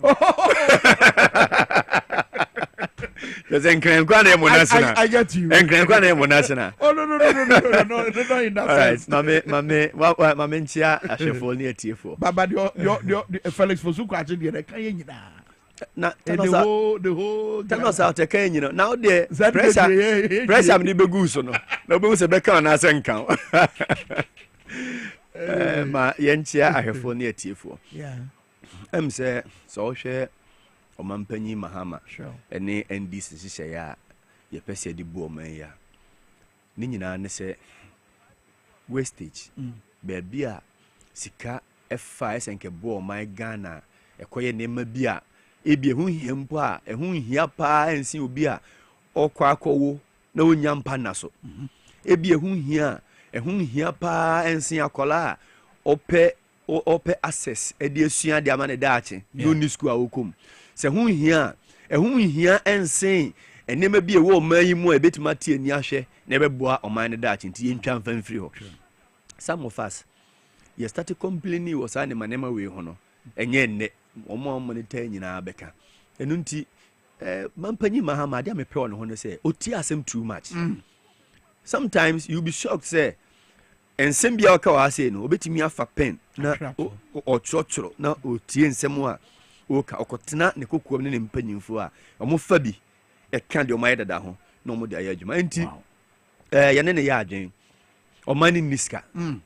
oman no ye si apenie enu nti untimi nka se sika bia kodi baabi okoji aba okoji sika ne ba no asan be se ne woniema sebesebi o ehun hia po a ehun hia kese ensin niema bia ebetimi aboa oman no enu nti wasan me arehemu foforo se sika na me koji aba no me nkoji ma na me mesei no na no okọ Kenya Ghana wiemuse na edi si honom enfie nwotwe no ayese entimi ntu epejani mu a entimi nko baabia no se no de koe eno a nra o se da bensi nyine hu no okọ Germany mi bua nye no ano otem de koe eno ano tremu eno ntimi nim se 8 years na atwam no na lupe na taban afo se na ne ntakra tutuo minim wow aprekope atimenya ntaban etuo eno ntimo mu se Ghana ni bia ti honom na ohwe se papa ne se ogisika bia asonia fa baabi nyina no de abeboa Ghana obenya rehemu afi adwuma oman na nkasa so di sika beden ebedie mi ministers yes na no adamfie ngotwetwa mu no bi kita over 120 ministers o se da bi mayente so tina yete so enye se ye na ho grow enye easy because parliamentarians enko yeah 183 that's right obia per appointment yeah obia per akonya e di asomo my Ghana obia pese oye bibi de boa oman no e wo kwan soro nkoso oninim de so obia pese wosom adam panyimfo am wonim de ahodo fofora omo de boa no in opposition yen se we obia pese yaba de am so pese me somo my Ghana me pese eturo me din etokrata bi mu ese bebi etwam nipa so mesi somo my Ghana e wo kwan we so se da bi nipa ne doso yente so adekorenti amete so no not because some person you be born by so my Ghana is sika one is a constituency because say time because say constituency office because omo MP ye man appointment yet ashama na na fezo bole ana mebo say yet ana mebo enu nti senkente sa oh ene we kura de say na we use 120 ministers and 125 oh dem menye be 80 90 or 100 says no ate so dey bi dey make kan ye in opposition no eno ana me den meye enti amma gidia enkofo papa ni mu no say apagya kosoro hwe enano a ora for the document ekomano no na conversation okumu amanyofo krata keke enkosi ba biasa anamuntu ba ku mienu bia asi enura ne nanu ye no efa adwena yeden adwena sesa enti yeda na se de Ghana for hwehwe eno ana oye no efi se bibisa se na meti ha sei me ni adwumaye meti ha me yare a me kwa yare sabia ne akofa plastic chair de mababesim ne de me adafom yesi yentam Ghana sika twitwiredie ese de kwa komache one day ye machi wi na ayeden na de na aba na de na asi basansa krai no entimi entoto sa enkaye dum no edanase because we da on ka se wetwam edia bebo me nka se wetwam so we da edia kotene wo yabakwase mu and adia emre bia ye hunu se ye ne se yabodwa ye machi na ye sa no ma no ebi hunu se ya senso de etiti a wote so a wo kan fu a be ye cultural display na fe god of honor na yabe ma speech no entimi entoto danase ya komachi bi enkora no na ya na da bi wo komachi bi da bi me onya Ghana ni wa machi bi da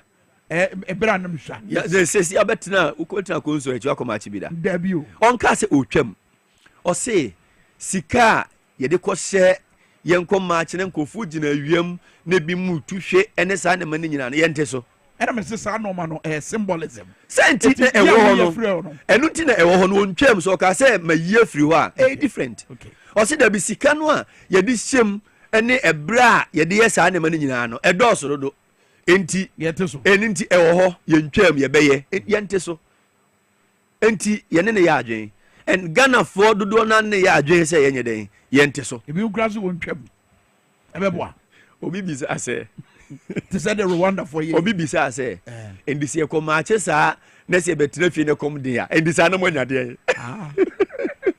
enti on ka se watwam na se wate sika ne so a na de mempese mi hu nyina ne se sa ne ma ye te so sika ye je mampanyi enko han wiemu fa nwodwo ne hu nkodware wo wiemu nyina no setimi nya direct impact ewo omanfo ne so that's right be ba che wate ase na obedu mikrom tano sauta ahafu nyina yankwa ni nursing training college enti president Mahama say oh enka $18,000 an hour me hand dia ko Germany no me boaboa no na tano sauta so nursing training no ye ba ye di beden ebesi e di amamo so omanfo timi nya sa impact no a mo say oh se sika nko aye keep no ene se aje di agu ho ye didi dwuma bi a eboa omai Ghana na be hu say the moment Ghana for be feel the impact no be hu say amampanya dia oye na eboa no afi se obi ba wo mampanyi Mahama achi a ontimi nye de mampanyi na na adodanko akofo do twam koe oyeye no ontimi nye biem if say we twasa foforo e de ato ho na sa no twai no unim say honorable afenyo mark minority leader beka say mampanyi Mahama me pachew as 40 ministers in there ontimi famu o my Ghana da eto me pachew na onfa binye den enka ho o se da me na me kan metimi di abu eno odi igboyi besi enne yenu ba bia yempese beka na mampanyi Mahama ne ne mpanyimfo ne ndc futrima yomo de se ye baaye no Ghana ayete se eso ahemamu nanso so America kria ye ya papa ne tia konwa so no Ghana fo nya di adanse se kwan ya onam so no kwan papa ebebo o my Ghana dachi kwan papa ya onam so empo ede kun atia ketanse ne proye no enoma ne bi ebetima ya kwansidie ene de kenofori ataye ono a won fa no ho ma emien toto nano emien kodo asem no masuko empa asem no pomasibre wadu kwan wa bra wonim da wo ba the office of special prosecutor aye so we declare no wanted na our friend no fugitive and then brand new for and ye debate who ne say waje bam no na yese de oyare bi mu kaso oyare enti ontimi ma wo ha say na ye be pass e levy e parliament parliament Nanton MP ye dey to ambulance mu good and dey to stretcher so na obaye fantastic and obeto aba na oye nipa say Nanton MP ono kura de ye betimi ama no ye betimi ama no special assistance wow ama ne de abandi so betra wheelchair mu so obeda mpa so obenanti o de hwa ne se ye de ne beba si etumi de Ghana ni mmese bedwani bi eto ambulance mu e ma ne koto abade a ye betim de ken oforiata enso atena ambulance e de naba amna ba be yi nsem ano e ho cancer because asemi here asemi here because on sa tintin we na maka eno ana meye no yanso so bie mu o my Ghana how eno no mkoye na de anim guase abre parliament no mabre yesi wa bre akone ntu aso se me so me nko se Ghana be ye pa de yense no wow yenso sansem no so na metie no ho metie se akwa bi no je parliament o se de ben se asem no ase no sama afi de wonka MPP asem wonka minority nko asem o ka me nyina obi anka so nka asem mai cosmo de ye mo hododo obi anka so nka asem bia mai obi ansoma no so nka asem bia mai he ma meka bi nchiro 2016 NDC lose power ayeba 2017 na me ne me nua kwaku ne enya aban adwuma ho nye na na danko akofo na fa adwuma ne o Ghana Ports and Herbal Authority private section. That's right. You lose election no. Me besi ne me laptop aka ho. Wow. O personal laptop. You lose election no. Enye abana I employ you. But say di asiedu nketia ma e wa ha ye mpene. Wow. 13 director ne se wonim na se nkola wei esi adwum ha bie mu a wankasa kra na ye betu Africa na ha. Obi aso pene nkwan didim. Me na me kura me masters na me drive me papa na me ne personal driver na me drive no adwuma na me ye no o tro o di application ko ba bia yehu chance siedu ye hwe ade a wasua eni adwuma ya ope ya nke betimi afawo nanso ba bia o come to me ka kire utimi ko engineer ka kire o say wa qualify we over qualified for the job Yankopon ya de ma ochina ba beje let next start adwuma okwa na ka kire say we are sorry adai nye asiedu nketia ba no we are sorry course aba no ye fa wadwuma sa bre ni mu sa time no ana MPP wa sa time asiedu ka obia no inside 8 years na ofe wow ye ma onya adwuma so okoye private business so a onu obia ko engage ana asiedu ona mesrew Pasa no na Steven Amo say ye didi ye hododo. Oh na didi obi na say ye de ade didi obi so etiri. De ono no di Ghana sika nde ye njan no. Na ye ne di Ghana sika. O tin se me dwani firi o man mu. Debida. O tin se me nua kwaku dwani firi o man mu. Debida. Ene ya na ne ete. Pa. Ena me ye driver to me papa. Na me twi no. Won se na me drive ne ba. Me hu pa. Na me kura me masters. Hey, adia see me pa me see me bomani se na nisu. And you were smiling. I ask myself, boni be na me maye. Wow. Boni be na maye. Maye boni bo like catch me say maye boni. There was a time me no bi koye adwuma bi. Na ye de truck na ko. Na ye de container na si so. Na ye transport ade no. Say hwe when din document Charles Asiedu. Asiedu nketia ba no. Ye munyi me container na si for mesramo. Oh. Miss tell the papa we are on air. Mintimi nyesa de oyeye. And you no body. And na de ono adi Ghana sika wi Ghana sika no. Body en. De ono be adi Ghana sika wi Ghana sika no. Ono no de ono onipa soronko. Ono de onfa Ghana sika no konkodi. Ode beba. Kwan be so. I mean baby a wakomu. I mean prosecutor ni baby owo. And what ye o papa National Chairman Johnson as Asiedu nketia. O se baby o hye bia ye de ne beba. O beba be yi. Medical catch o say. Se Nanton MP de to ambulance mu de ne beto abade a. Ene Ken Oforiata ono so beba. Na we kra de na aba be. Yes, be yin someone. Yeah. And I'm a boy. Yeah. And none of them are going to yin someone. What was it? Who go yin cover? What was the name yin someone? We say, who go yin someone? And I'm a boy. And to be yin some nano. But you see, in equal said this animal way, eh? See, I do cotna a kunyabiso. I say, Kona Cosum or my Ghana. And yet, we won the rest of first. And yet, Crono binti a docotna. A docotna say, Cosum or mine. Sabby also mine. Now, some mine ye, Elko and Papa Swa. I don't know who Johnny. And you're not taking I say, no catch I say. You were the best of health facilities in the country. Okay. And you're the same person. Not now, because I'm here, Quabruchi. I win him down, the body of Baba. But young. Omampany Mahama. Meteneswana, sorry. One say, ye campaigning in an yet, who say, yes, represent some aspect of the people in the country. Into almost some more, how be I no more catch you? Now, no be catch them, say, Sika uncle for Riano. Some Mampany Mahama to me, this has a canning and as was say, or GB. Nesu wua ope. Yes.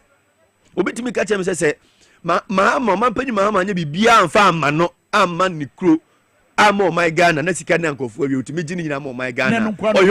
Oyo okay. Wow. Ndi che say ekwan na onam so no. Ekwan papa. Eno onam so no. But say ye dia asrafo be wuram wabra Tanzania ye dia bo obi o. Friend ye fro se brabe yi wano na ye de asrafo e na ewura manfo fie na eno no eye de omo ye na no no na mu pay back na oh there be o se de kelofori atamo kire no se sa na tie dia ne se e pay back time ye krom hayeti interior and defense omo nkontokwa ana meboa baby bia obi ahia na yonko assistance no omo timi efre for reinforcement no mo aba baby a emretia dia na emo madwen yo mo se asedi omo ye ntina obi so eba be ni bi sanda bi na ye be kirebo se ye nkirebo ana meboa ye fi 92 NDC ka so ye fi 2000 MPP ka so ye fi ye betimi a check sa so obi ba obi ko no obi so eden no obi so aba but it's about time one e se ye ade a ebebo my Ghana enye de obi feel say obi akodi sika mesumi ekronfo medibi entima menje sa sika no se de be ya se mesumi ba na se mesumi dibia ono so ba na se mesumi dibia ono so ntimenye dabi ye political class bi wo memu a omo yadi omo to omo ho ase ena omo nim se de omo si omo ho ade ana na banyo mark na make this argument ena make political class bi wo memu ena make actually say baby a soja for yemfo mu nwura mpo no parliament afa soja for ankora ho a parliament wow e was some ye esel no body two ne di animu di soja for ni wura ho ye to abai ye electoral system and processes ehemfa and involve military abaya to Ghana 2020 and 2024 abaya tu me fa ye nkwa ache bebrebe wo soja for a omobetia kete tu in my constituency ye voter transfer soja for kama and ababegu hono true bisa ho se no ko bepede ho sa ne ma no mo ye no enti mo adwa yo mo so bi epeso yo mo but no baby o mani sika kwa akofa baby o mani sika kwa akoshe eno na yeje asemo a honorable afenyo mark na eka no me betra u studio ha aka se me penase mpa me kan kire oda welcome yes ensenu bi yo hono mo a se oka anase kwa obefa so a obeye ne argument ene nema bi yo hono mo a oya mitumi sit back me say said the oka asem na kwa akofa ne said the oye no na me penasem maka chiro sure na me boa na no ye say ye ni constituency and all that you see ye nyina ye amanyofo bibi wo bi ho ewo the other party na say ye na say ope but no nkyere say e say enkotra ne enke ehumbo mu say bone no ye nkata so na Ghana ni bi dia enche no mrase bedwani anaso ya manyoni no belong to a certain class dia enjoy no ye bibisa ho se na adwe ne se bibisa ho dia no fancy ntim se yetwam se na adwe ɛne sɛ biribi saa wɔ hɔ ɛno nti yɛnnua ɔman sika yɛmbɔ ɔman Ghana korɔ no na yɛwie a class bi ebe defendi obi amana ko free ɛno nti yɛnyɛ ne saa kwan no so deɛ ɛne onyi ɔmfa nto n'akyi NDC aban wei babia sika bia kwa akɔhyɛ bia yɛbɛgye woka sɛ meka kyerɛ hɔ sɛ mampanyi mahama mamu oba bebu wei ɔde atirimɔden ɛne ani da hɔ ɛne akoma pa ne bebu ɔma wei okay aha yɛ na metra meka saa asɛm no kyerɛ hɔ enti saa class ne saa ne ma no wɔn ntwam na onim ɛbɛboa ɔman Ghana ɛkwan bɛfa so ɛboa ɔman Ghana ne sɛ ɛnɛ mpanyinfoɔ a ɔmo nyame ayɛ ɔmo adom no mo kɔ som wɔ aban mu no obiara bɛyɛ careful ɛwɔ nanam ntuo mu because they say no wobɛhu sɛ wanhwɛ yie na ɔman Ghana sika fa wɔn nsa ase a asɛm bɛto for instance hwɛ Mustafa Hamid ne deɛ yɛ ayɛ bɔɔso nwerɛ sɛ 1.3 billion Ghana cedis embezzlement a course so but on cry the Dominica bedan na di say on the oha e maybe am over friend bi obeba but was say wonim say hwehwemu bi koso e de afa no ho ye hwehwemu aya ye bo amane ana oh da bi say on say hwehwemu bi ho no ansa na ye be frɛ say obra be you ho ano no in fact authorities are frɛ no e so more background information that's right e ba to atiase intimi frɛ say bra na be ka kyerɛ say we ska na say we ska nti ado say ye baby ono okwa akofa no there's an act plea bargain act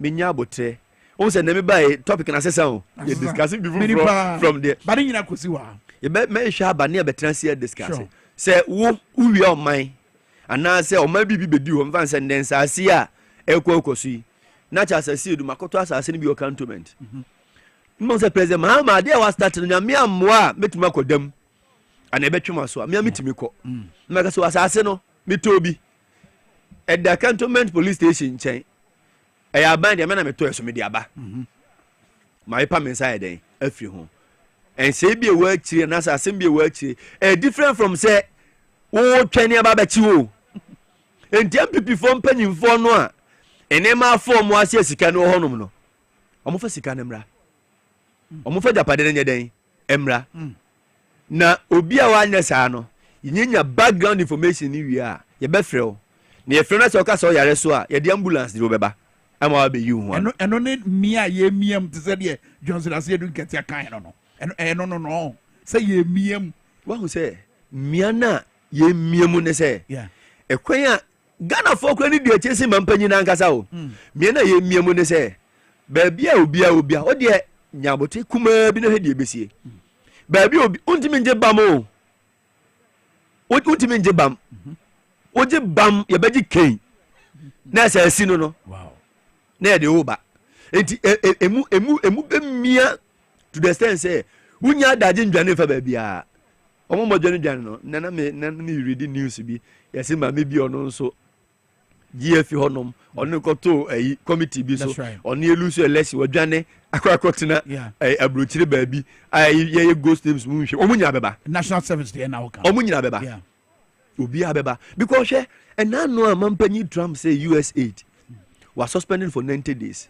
na omo sika ba say I think it was around $137 million 90 days within 2 weeks na vaccine say ko Savannah northeast na akate cash $137 million o akate 3 days ago na President Mahama ema directive through Ministry of Finance ese omo make available $159 million no omo enfele saga no fanye sa adwuma no enti esemo Ghana fo bi kan me no mo ya adwen se sika nkofo bi awia ene japade nkofo bi afom se yeka se ye beje san sika nkwa de ebu o ma Ghana enko bobosia afa yemra enzaze ne japade ho nsem no ene metwu mu nsuo nyina asa do topic na nkasa eno nti ye ba ha no ora fo ayo madwuma omo de ho nsem akoto mampanyi nim ensem ma mboroboro so ne nia omo hwe anim se omo beye no te se de odi kan no ebi mu doubts because then again omo say amanyofo ye biewo e de na kire se samanfo be yi omo ho ano a no makai ampampa umbetumi agye ene sika yi kura mpo a ye de abata ho no e de na kyesa ampampa ye betumi anya e de amamai no my reasoning when we say me share sika ne de abata ho no enye cases ni nyina sika no 36 no nye case ni sika no just 36 $21.49 billion no just 36 na omo documents on the buy you could see say course e buy emails e buy the numbers course over 2000 we close to ni nyina their cases enunti Ghana for bimo I express concern say oh some way they be say krata so ye hu de be kwa kosi na a pasca na pagu se di aka no ejina omampanyi Mahama so ne nkofu bi argument da ayi attorney general ana say special prosecutor na senka ye di case ne ma no ye yenhwe hu ye ho na ye hwe o de ye hwe ne say obia o ye involve say eneme won ho ye o man dia no ye je ne de den ne de man but ye be mana ba ye either I mean any of the agencies no say attorney general and say a special prosecutor mampanyi de won ye de no ye ko campaign no nya attorney general na ko make those promises nya special prosecutor ko make those promises si e begje anase ntimenje asemo mampanyi kan no en na Ghana fo tie e de to ma ne say Ghana fo ogidie say sika enwuni afa kentena se ne do so do enti say yetimeje mampanyi sa time na ope mampanyi ne hye Ghana fo bo se me ba meje obae no ne nyanso ni inpo and was at a oral committee me boa no I think it was around 18th December sure and was at a oral committee no and no kwan before muni omo so motiko apai emra bi amba tachiri omo ntiase free hen ye free okra menko me omo anka omo ye press conferences na fia de no musui omo nka je kanu frata say ye fena mane mai afia de no be kasa ama ye in the political class there be omo nka je frata say fena manye de e mane ma ba mi wa resemu o His Excellency John Dramani Mahama Musa adwuma no a oral committee no aje no ade bia ewomu a your manager pade your man sika no me ogidie se mampanyi Mahama obaji sika no me o se agidie no eso obaji se sika ni nyina enti na no na nkofo start na obi aso obaji sika no person de confuse Ghana fo obi aso obaji sika o baaye no government officials be and now more cases and now eba betwam ya file no sika eti dia na tse menjes ana Ghana fo ka no mo ka in fact omo MPP mu na raises argument mame some dey confuse Ghana for person mo kan sem to Ghana for trimu se sa asem no a anase anamo no a His Excellency President Mahama started no ontumi fa nko awie na enkosi hwe so sa no person mo ka enti aye se political party bi ba no cover the crop for back we so ban to the sense of more from paying clearing agent na no enra attorney general be kasa fa Noble Collins Dauda asemwe ho asemwe since 2001 anameboa mo fa evidence emra na enyina so na yemfambua papa ne for se bua ne kumfo a mo fa dance di emra senne se mampanyi bi e wotumi se wotumi twa case bi mu dia na mampanyi bi so wotumi edi obitum se wadifa sanete but in this case an agency enya mampanyi na share no de mamen kan se sa na omoka oh say who can okre no mo mpɛ no kre no omo person mu use omo ankasa adwen de ka bi di e confuse Ghana for e di se mampanyi bi wotumi se obetumi aka se nipa so masi gyan no dia na mampanyi bi otumi so otumi ka se mfo bi nye den mfo bi konkotum sagle me house no duru hansisi ho eti ho na sa katida na si hen amena bi na da ho sa amena na ho nsem mienu na aba sika no a yadi wom no so efiri ho no mo a democracy hub de okodware mu so yesade ko gina court true ese nti wanye ba bia ndwa ese yamna yatuo za wana okodware ye boka tu amena na oba bedware mu wono so mo fa ko gina court denti no okodware yamna mu 58 million amna ena okwa kodware swimming pool then okwa kodina court ama governor ene efene say no di papa ya na no efene former yeah they dem akwa kodina court baka former share former chairman honorable Ofosu Ampofo NDC national chairman yes say what discuss violence what discuss you we di hu nkomo enso aya waso west wo gon di ono angasa okoye violent no di oko di tuo uni se besi de bi mu dadem yaro munyina omunyina dadem gudem omabusua no omoyene no omba ne nan nyina na de enso omunan mu me pacho sango for no hu omu bi mo Ghana what you must be mo Ghana Suleiman omuko du sa abone no debi nano tachiman saf ya ntwitu anku nipa na de ono violence hu nkomo no ya na kogina court de wa ko execute violent no on the ground so no de yes on fight nkonko di ma hwe MPP for mom start o mom start because adia omo di ayeye no so mo de yomo se no bi na de be yomo a enka mo be free wiase kakro bi anyi omo wo wiase mu a so ma de yomo se do mo de yeye no ebi na yeye se de be yomo a ko be free wiase e konfoso mbu man no se sa kwan ni bi NDC for person mo fa so e di bu o man Ghana enka wan hwa nkomu ntimi mpia de che mo ntimi mpie yeye ti Ghana ha se no a MPP for ebu o man Ghana eye Nanado Dankwa Akufo-Addo ba His Excellency former president ma ye mo appointment senior minister ma ene emonsem ne ye mo appointment no yehu ya Ghana obi okura ne ntini din da Ghana manwosem mu enso ye man appointment yen bra ye breye ye adwuma ne ye mu de behwe ye busua no na ye NDC nti ameboa sure yansa ntina akire o me must serve as a branch organizer for 8 years must serve as deputy half regional organizer must serve as a half regional organizer must serve as national executive committee member my lead so many campaigns Dr. Hannah Lewis BCU the campaign me no the national women's organizer bin CNDC muda no me na me lead here wow as a campaign coordinator Ashanti region yes suspend Ghana yes suspend branch elections nyina ne vetting nyina e ka se e ka Ashanti and Eastern no me na me koye kumawu me na me ye ye friend say manso nkwanta ho me na me ye Asante be kwai ho nya me na me koye so wasevo Eastern region akwatia constituency na me na me koye we are on air obi fe no nkasa meboa masumpa in opposition ma ho dey me driving kakra me call drive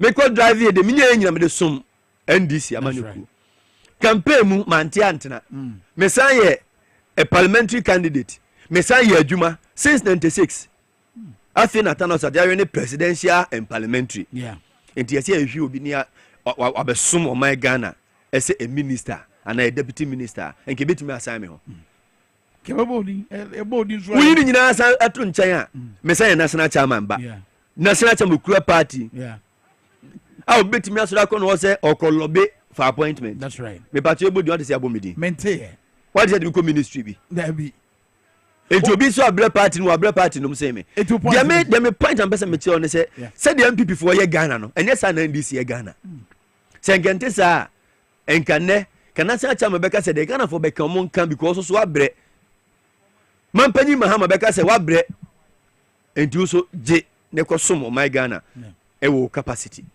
but nyesa na ebu my Ghana ye de niema toto niema ho me ba so ati ase de niema toto niema ho ni ahwe de you see say NDC for ya ade a ye ndwe ye party nkwa ho ye dwe de Ghana for so be den Ghana for beka ye dwe anamu ebetu said the year Ghana for bedi and the Niger Ghana for a beden, a bay.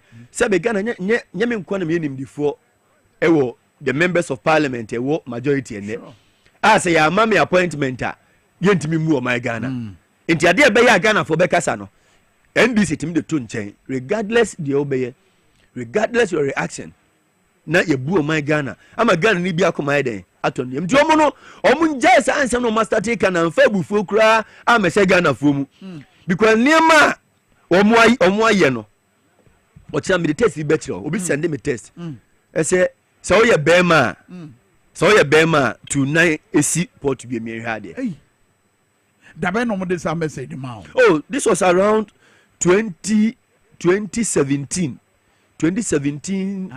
jamana na ni na so say aban betima sa o da bi aban say no test say me bema me mra obi ma yenhwe oh wow you know nti omo no e dey na ma na sa hoden no eni agogodro betima kasa say wa aban ofisi wa aban afiri aban mu aban foforo na aba enu nti no Ghana nyina ye omo dia wow won te Ghana say na etimi stop panyi wo kwan so ne age ne ka ne de na si fam so nante nko na won te Ghana wa hu bi ye hu ye mo start post ni aye twin free throw omuma system no run smoothly yeah omuma emra enya adwuma boko ba kwansidie ne bi ne court no mo wo opposition na mo from unanimous FC and now komo ye bia ye di ofie ya bibie phone lines about 7 calls by ni na the same question yes ehwehwemu no mo be yes mo babo nkofo sobo yes and some no mo de be court but dia na kire say ye de court wona unanimous FC no ebe bo amade esimoni so no mo nsaka o pese yes atwe no me koyi nsem anu bi mo o de wonye kra o but that's the reality no you see ye wo enseya ye di bu o mai metia esia na ka bi a kire ya ba ma minima se mo kan se da bi mu o mai sam se eh minnu em se onyama na so a no so betimi abu pa o but you see ye kwa fa so ebu o mai o de ye ma processes no enko na se de se den se eko memi ogidie ese ade ya start entonso mu osa etonso mu ntimi nkoko nso ko campaign na ogidie ne de be ye adwuma me bet no nya me gidie me se emra no e de ye adwuma no se me nka se me gidie na se me gidie de se nke nyusu mra o me gidie a me nka de nke be me ka de be ya Ghana for be discuss in 1 week wow nya mra nke de be ye adwuma but enye me gidie nti ana ese emfa mra na nya den enye adwuma se de mra no eye adwuma obia nim se de mra no ebe operate se nye yenkwa na e wa lawyer ana meboa no kra yenkwa na e wa lawyer in fact na no kra no ye twe ye gidedede ko gina the committee no obi ba so the lawyer by no ya the lawyer tenenchen what you say yenkwa na ko e sa sikasem ye ka ho asem yi se mampanyi mahama ene ndisi aban didi kan yemra no ene yemra nimfo ene the court na ensimi kwa kofa ho ya attorney general and special prosecutor and whoever or with department say omo handle same way na ya nje the SAG amfa mo man baka yintimi nye campaign ni nyina begina evidence how de be koso say evidence no etinije bia ni mu dia ene eno tina no ora na ye den wafa ho ko ora na ye den okay me betina ka tell say ora no enye omo prosecute gada evidence dabi prosecute hwe na no mo bie mu yi hwe over 2,000 Ghanaians yeah 2,400 or something I'm not mintimi every petitions ne ho ne manema bebre ayente na MPP fo angasa kasa yesu ni babie bi wo ye beka omo kan ni ti wo di animo ye beka enti unim media mempaye nyina ne se en de me expectation nyina ne se nyankopon ena ye Ghana adom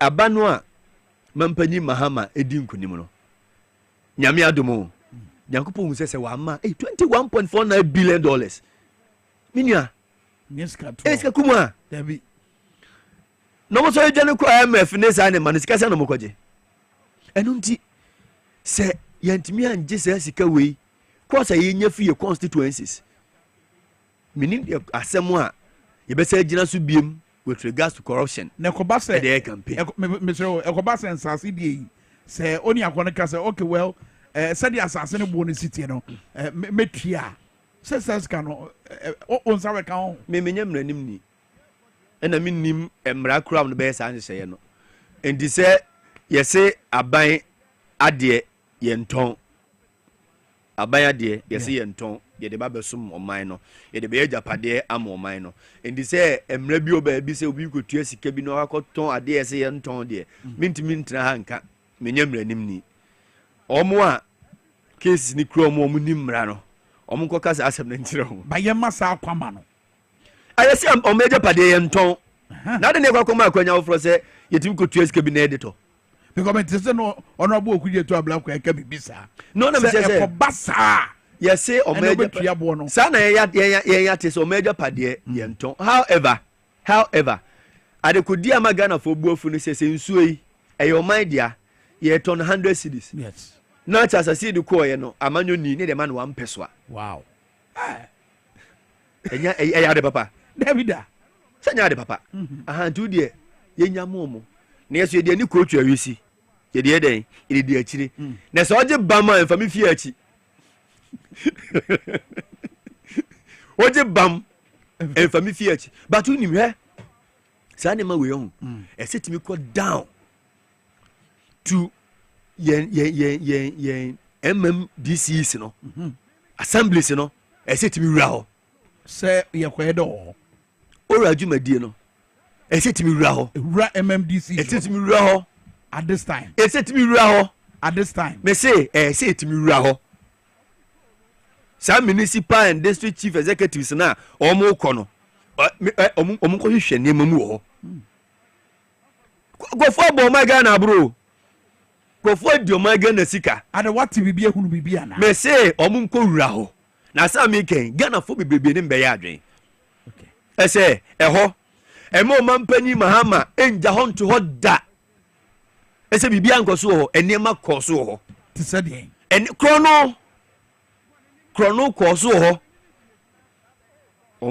omumbonwura ho wa ho bia na oh minia also your perception ho anything corruption perception index ya na maybe omo de score eba me pa chautie but reality ye fre kenofori atai senka se de ne betum ye se o me yi nsem ano yes me pa chawati ase enche se wadi fo enche se wo ye kronfo te se de ye mu bi ye dwen no ube yi anu wie na se no kreso mo krono ase na ko ba bi anti me so me ye Ghana ni ana me Ghana ni me se Ghana ni ena me so me twe o man na dwen so se sa ye district and municipal assemblies no omumungra ho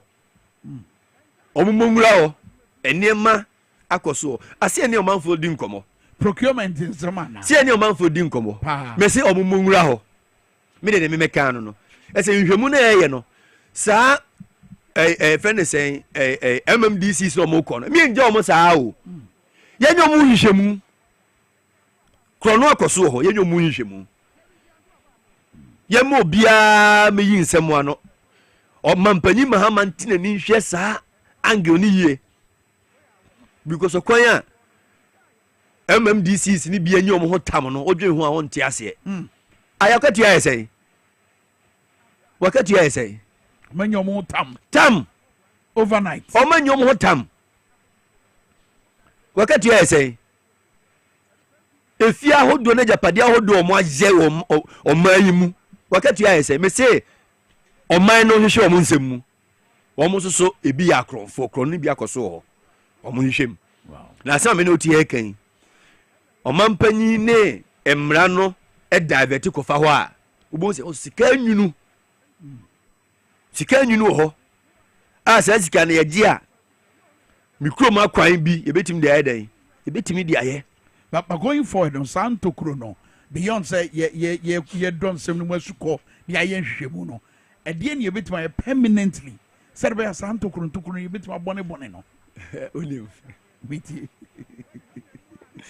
we video bi on na maame bi na otete aduane ma ne ba no de aduane ma kola no na akora na yesi na ode otima nikunu eya akora ne papa na papa ni yesi na maame no etwa papa ne kutu kawu na akora na hwe ne papa anim maame ne tie aduane ma akora na ba na waje dada mbo na aji kutu na me eno nti wow se ye nhwemu ni wie na omo ese atwe omo aso ye de asotwe mu eden asotwe a utimu se asotwe wei e asotwe mu eden se Nyankopon ye ode na akoba hu kro no obedwane a entokro na nkasa betua se bia ni ho a obeye wow entokro no ebe sili automatically ena sanhwemu no so no e man fa attention no so enkwa amanyofo nko aso the chief directors yen show mun semu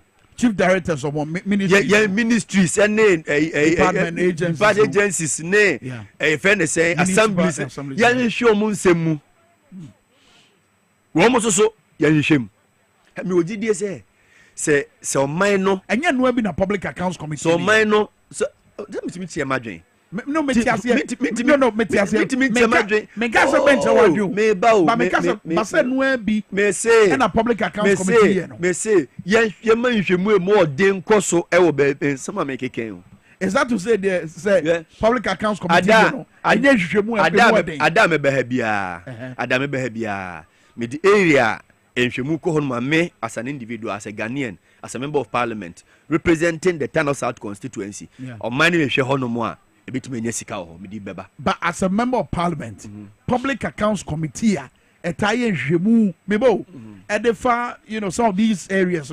MMDCs and the directors ebeyi yo mu ho ano no wonyini se no so ya avenue a ebebu ama yetu akwa assemni mu enenke ama so hwe bia enenke assembly enu anke beka ho because e ken assembly attorney general aka ho asamnra anameboa special prosecutor ese omra no me ni nsemo ano sure so ye omoye area ye jomu di so betuma jesika ma edike ka ho asama eden ye obi ka so weakness be one I'm saying say ye obi ka me ba to what you say ye se aboso ba na meja pae enti bibia say ye hye omampanyi ne mra ne say enkofo ye omodi Ghana sika munye sika ma se papa ne so obeje na ade ne ye se ka ho asem aboso ba na meja pae me ba to what you say enti bi me say enhwemu emu odin enkoso those areas hono na wo ka me hono so de hono na wo ka eya ne mama adwin o pese me san ka se hwemu mu odin koso power fm ana me hono na wo ka mama adwin me ye sure say listeners be brave e mama adwin yo na kaka because public accounts committee no listen who tie me obehun ba bia me ko minisa wo tie de me kana se ba na so tie me kana se your person kana but ye was ye metiefo any ahwefo ete wasem na se. And the only way out and then say ubetiba chere say public accounts committee obadwuma no enso no is that your point? Enye me point no me point ne say me Ghana ni what you say me Ghana ni a me sumitimi say nkofo frɛ ora say nkofo over 2000 afrɛ no sure enye Ghana for na frɛ and obi osusu say bibi ho no ese kwenhwemu ho na afrɛ ana me boa special prosecutor as I said African but yet here can say Ghana for bi su say e nkrata so asem tisika ne de omonje no physically me but special prosecutor or a week no me say aboso ba na meja ye den e paye enti ye boso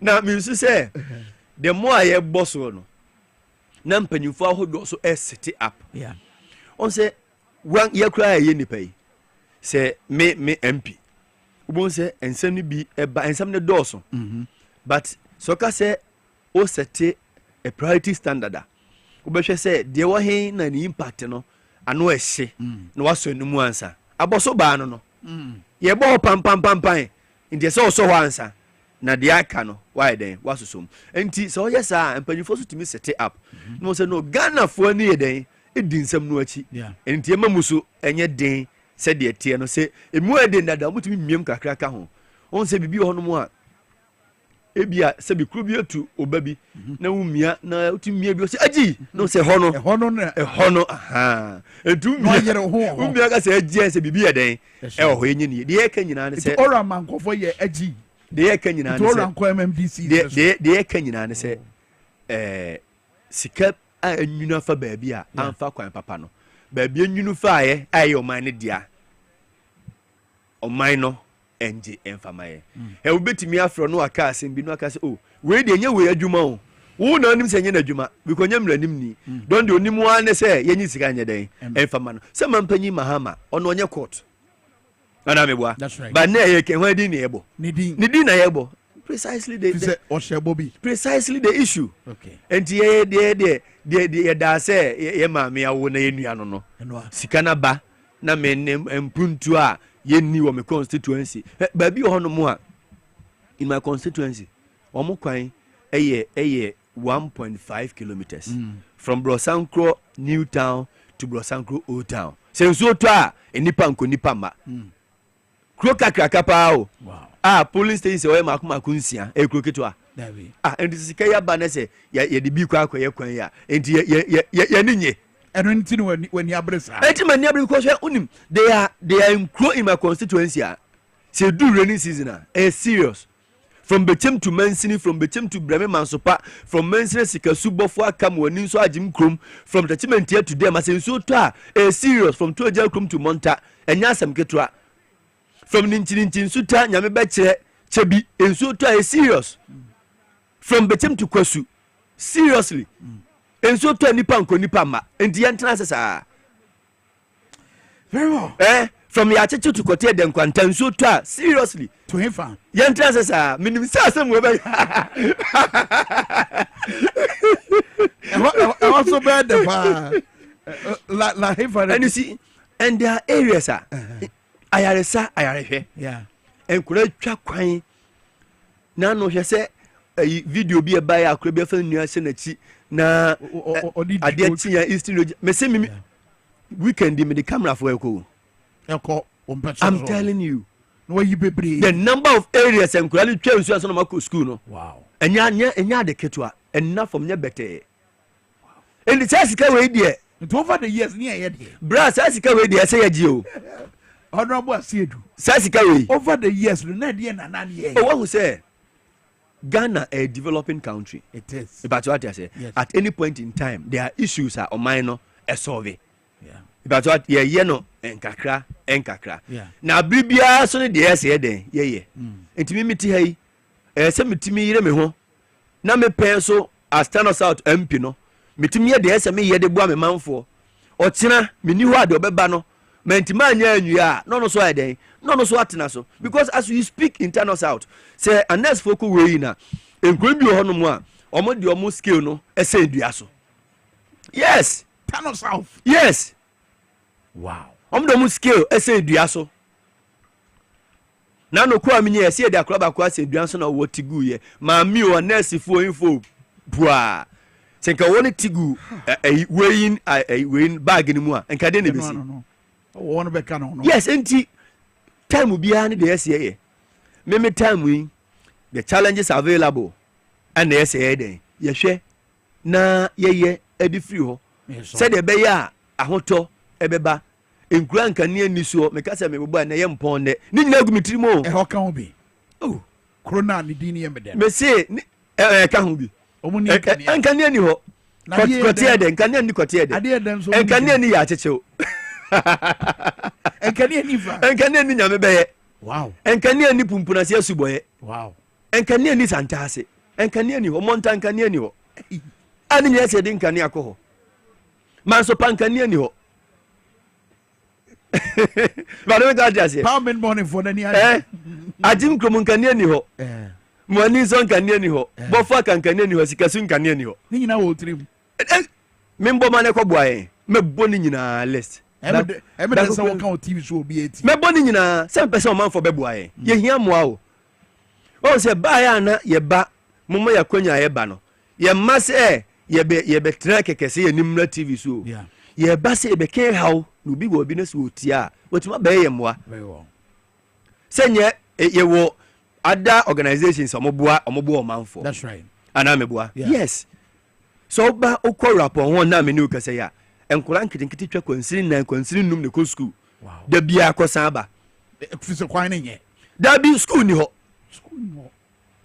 nkura school ni ho ukopumpunase a omutwa ekwan kwa suboye da bia na ba school ni ho eti ba bi sa ndo omunya ni school dan omuhia school wow and so bi tie no betimi aboa ye school a o meboa ye enkwa ni hia school very well ba bi o wa so to a nya bote na ho ye Ghana be nya se wo wa se nkran kwa sa no no me bre na so o bre na so enye nkranko ase no se atali blue e wo suban asesa Devia, we have a sort of it. And I said, I will be and the midden your denibia. A dear for her, there would be a pie, so we was no blue, so we been a semi. Very well. Yet, mania so Aquania, Mode Mai, by Sir Ghana for say Ghana, baby, our hot chilimu. Baby, our how. But Tano sat in how no dear. Yeah, or Monshama and Tem and Sana. So be a Canadian, and I will. About me, so Bebuame. O minimum, o say quite true. None of minister be ho. And was you. Many didn't come one or so many, but in Yansuen in cry. I say, Nyabotia Charles. Matissa will cow as friends a power FM, any TVS or it. It done a touch him, a bar, oh dear bra. I'm saying, near Branty, I'm a vote, a Branty, no quality since the minimum. Enti. Me help Matthew the bia bana se u bia de fatana so atkakra ehim se na ya me ye ne da no na de ya da bia me bo me mayo u de fakakra ehim mame ba ketua bi stories now all can very touching. I mean say ye enkwada suku sem yes ensu ye wo so omutwa kwensire wo so omutwa ansa no madru suku ne sa no very touching. One of these days you be dedicate him pa na ye dia discuss be ye be videos any video video de meto go tell say ya na okay na ye de chairman me twani nyina dia because ye hia moa na Ghana moa Thanos out ye hia moa serious Yankopon nshira ene ebranya na dia discuss Thanos out atade blue ye nyina ya say David wo de ne osunu buru we da say other was here abusia Thanos out brazo be janina ye na twetwe nkomo da abusia hana ye de wo nyina besi ye besi anya we ado osunu buru e chira papa